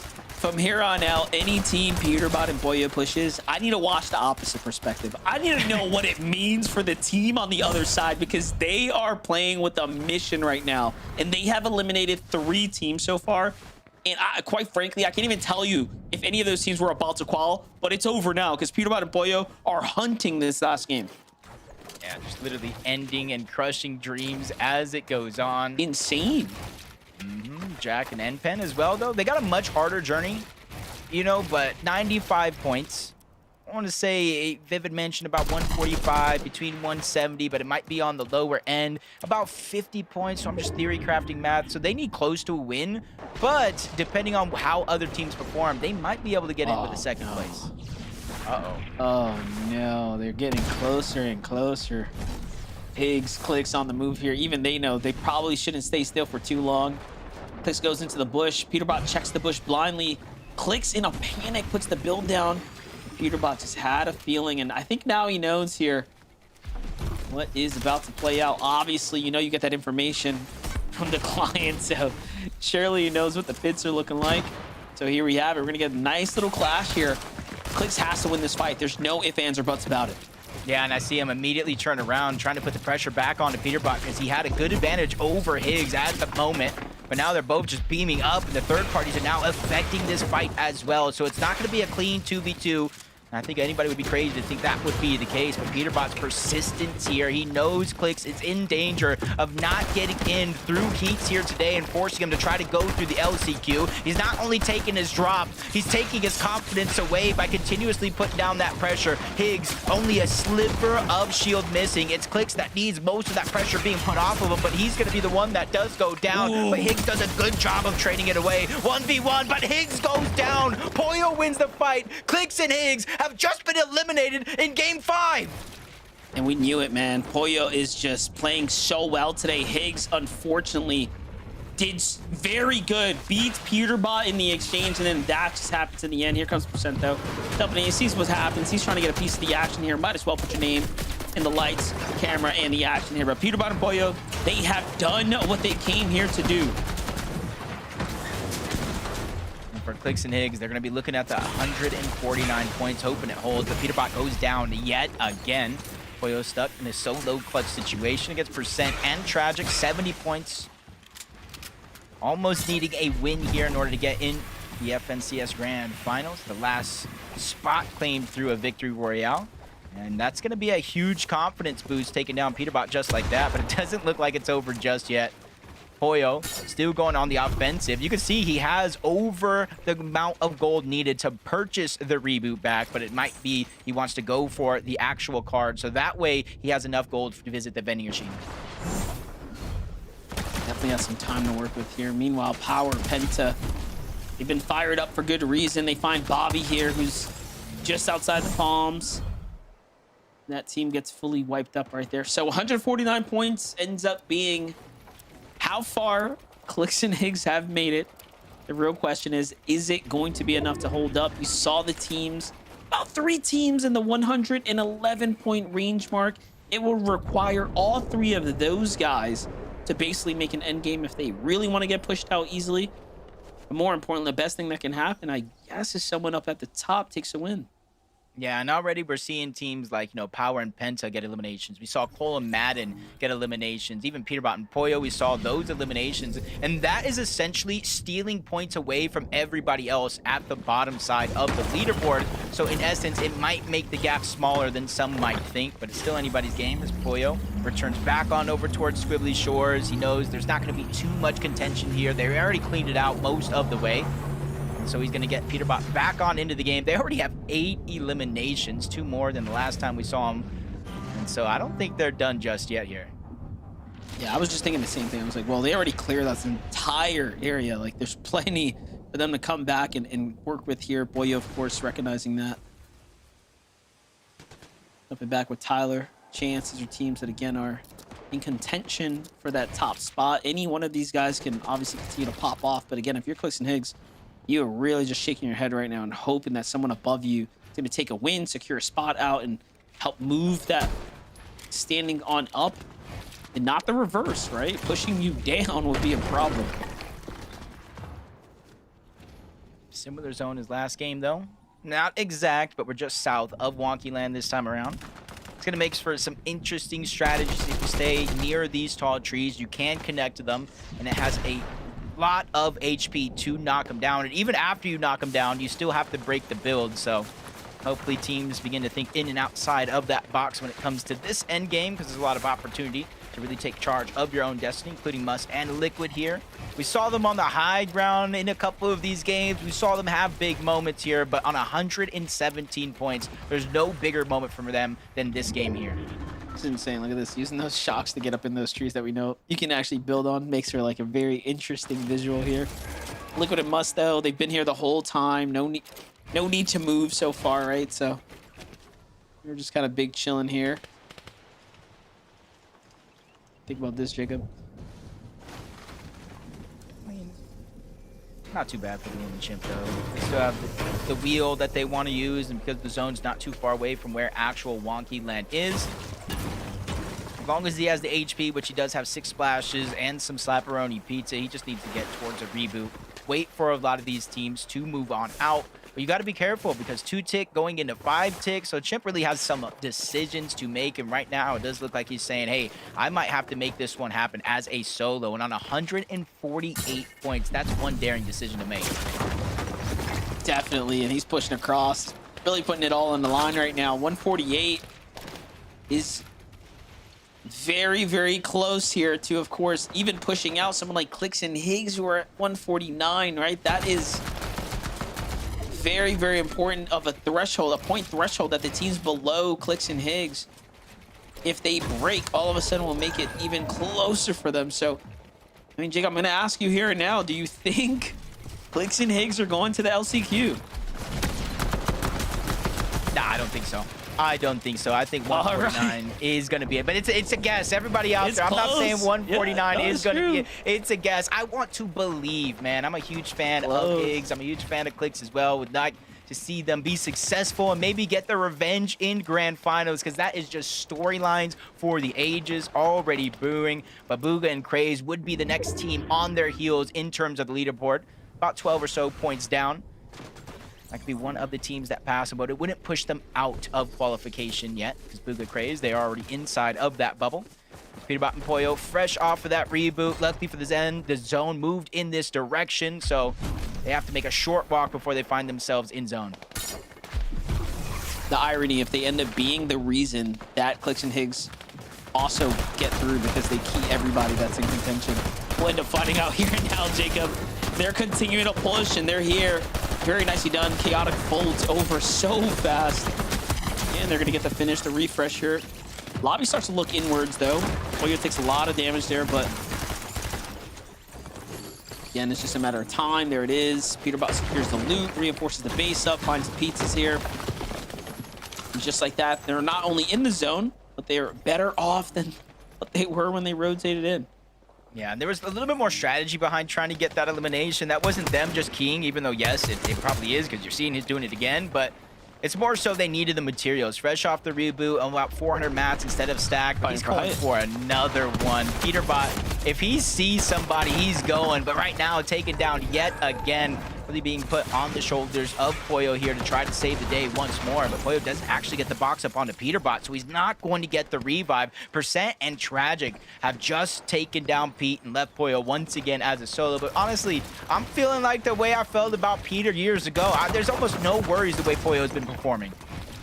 Now I'm curious now if he's thinking about whether or not they want to keep pushing other teams here, but Pollo's had so much attention on him today. I think that one was intentional. Like, yeah, you know what, Peterbot, I'm done saving you, bruh. you go ahead and get sacrificed right there. That's what it seemed like. He could have saved them. He could have put the edit. Peterbot could have rolled into the box. I'm not sure what that was. Yeah, he's done. No, he's done. You can just tell, right? Like, compared to any of the other solo clutches he's put up today, I think at that point they recognize, like, all right, let's go ahead and gift you a little bit of loot. All right, we're gonna give these guys some loot. Let's go ahead and clean this up. Take a little break. That way they can kick back, relax, you know, pop open a slurp juice and just enjoy the rest of the tournament. Seeing who their competition might be. If anybody's brave enough to contest either Squibbly or Wonky, choices there. But Craze is down right now and cleaned up. Bugha left by himself, 139 points. Another team goes down, so he's able to get a couple more placement points, jumping to 146. Still inside of that bubble, but it's only top 23. Barely any placement points has graced the lobby, but with each and every team that does fall, they're going to continue to cascade, but Bugha's feeling the pressure, being forced further and further outside of the zone, and for now, that zone is going to hit, and luckily for him, he does have the slap pizza, he does have some splashes, but with only one shockwave left, he has to decide wisely when and where he's going to use it. Bugha's got one job, and that's stay alive longer than one more team in order to push Clicks and Higgs down another position on the consistency board. Meanwhile, Dozier and Eshu are getting closer and closer to making leaps, bounce, and jumps up into the qualification range, because they're at 124 right now. It is so close. I feel like they can almost taste it. You see a sky view of where everybody's stacked up. Percent is willing to take a little bit of extra space there on the high ground. They're the ones that have it for now. Power by himself, 223 points, almost nothing to lose, just trying to crush dreams. Tenya is going to be that player that is in his line of sight, trying to break into the box. No Thunderburst to bleed shots through, but he's staying persistent and trying to get the elimination. Full control is his. Just waiting for the chaos to reload, and he quickly peeks, gets the elim, waits to take a tick of damage, so that way when he gets the elimination, the siphon actually goes to work. Yeah, very nicely done there as well. And then, of course, gets the refresh. That's 10 eliminations for them now. Meanwhile, look at this. Endpen and Jack coming back from the grave here. 111 points. The end game is theirs, and they're starting to really earn points. Meanwhile, High Ground, these are teams willing to throw it all on the table as they have the last chance to go ahead and pull a victory here. Yeah, Cole and Madden, maybe, playing 4 games out. That's good practice. 5th game, might try to get a win here. And so far, it's working out well. Big elimination on the percent. Cole coming in from the backside of the zone, but he used the shockwave. The fizz goes too high, too far. Almost gets taken down, but he has a slice in the air, barely holding on. Booga as well, a much more drastic situation. 1 build left. He has 160 points, so he's starting to build himself a little bit of a cushion here, just in case he does go down, but he lands another big shot onto Proxy across, trying to break into the box, but eventually he's going to have to abandon the play and keep moving forward. Flank comes in, Booga's still on the run.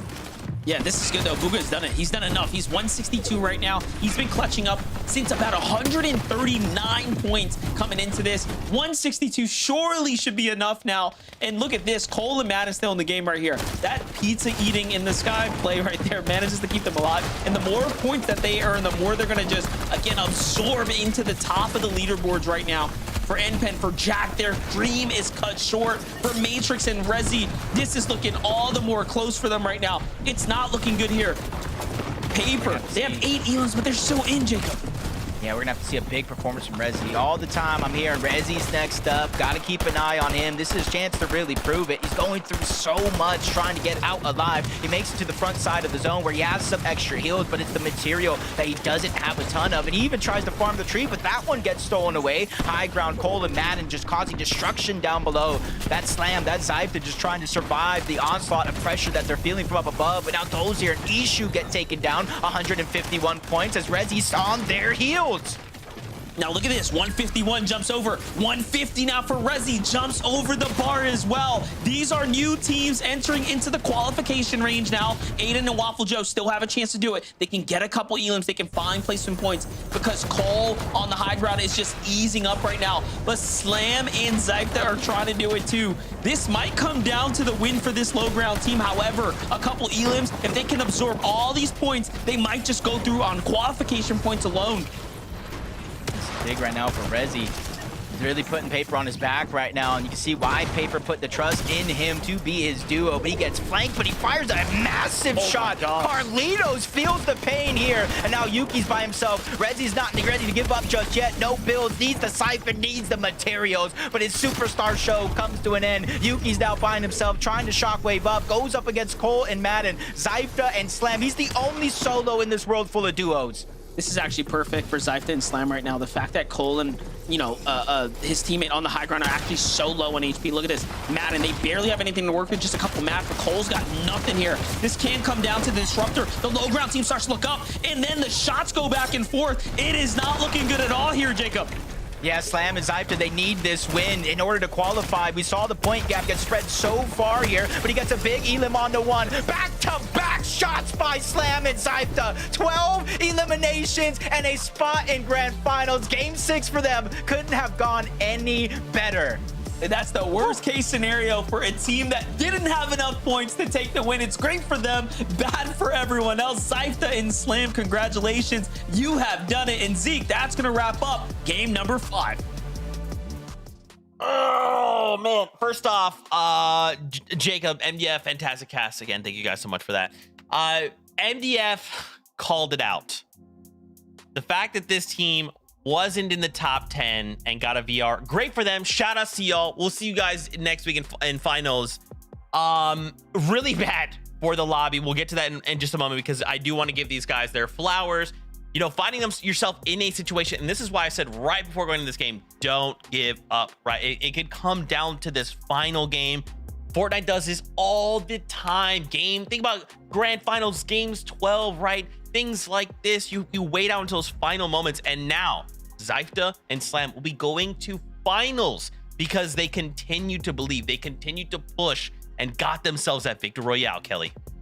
I mean, So Zift and Slam, who we actually have known as Backtalk in previous competitions, I've seen them play in heats. I've seen them play in the open qualifiers, but Vivid loves to bring it up. I'm going to be stealing this spotlight from him. They have yet to compete in a grand finals together. So to see them be able to get the final game of the final heat and claim that victory royale, that is what it is all about, Vivid.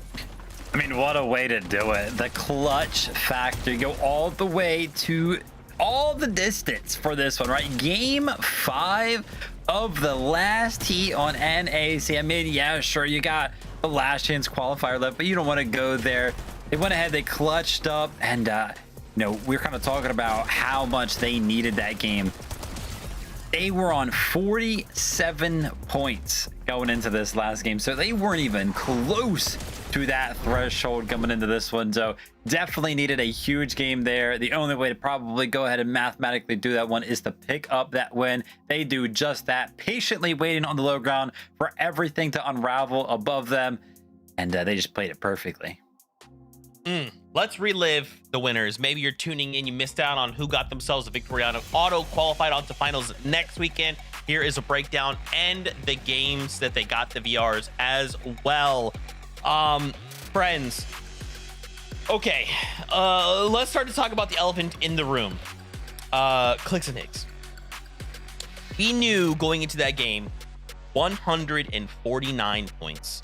Okay, they were comfortably in the top 5, comfortably, quote unquote, and fell pretty early in that last game to Peterbot and Pollo. Peterbot and Pollo decided, you know what, it's time. We're hunting down our rivals. We're gonna take them out. Make sure that they're whatever other points they've earned, no more. We're shutting it down.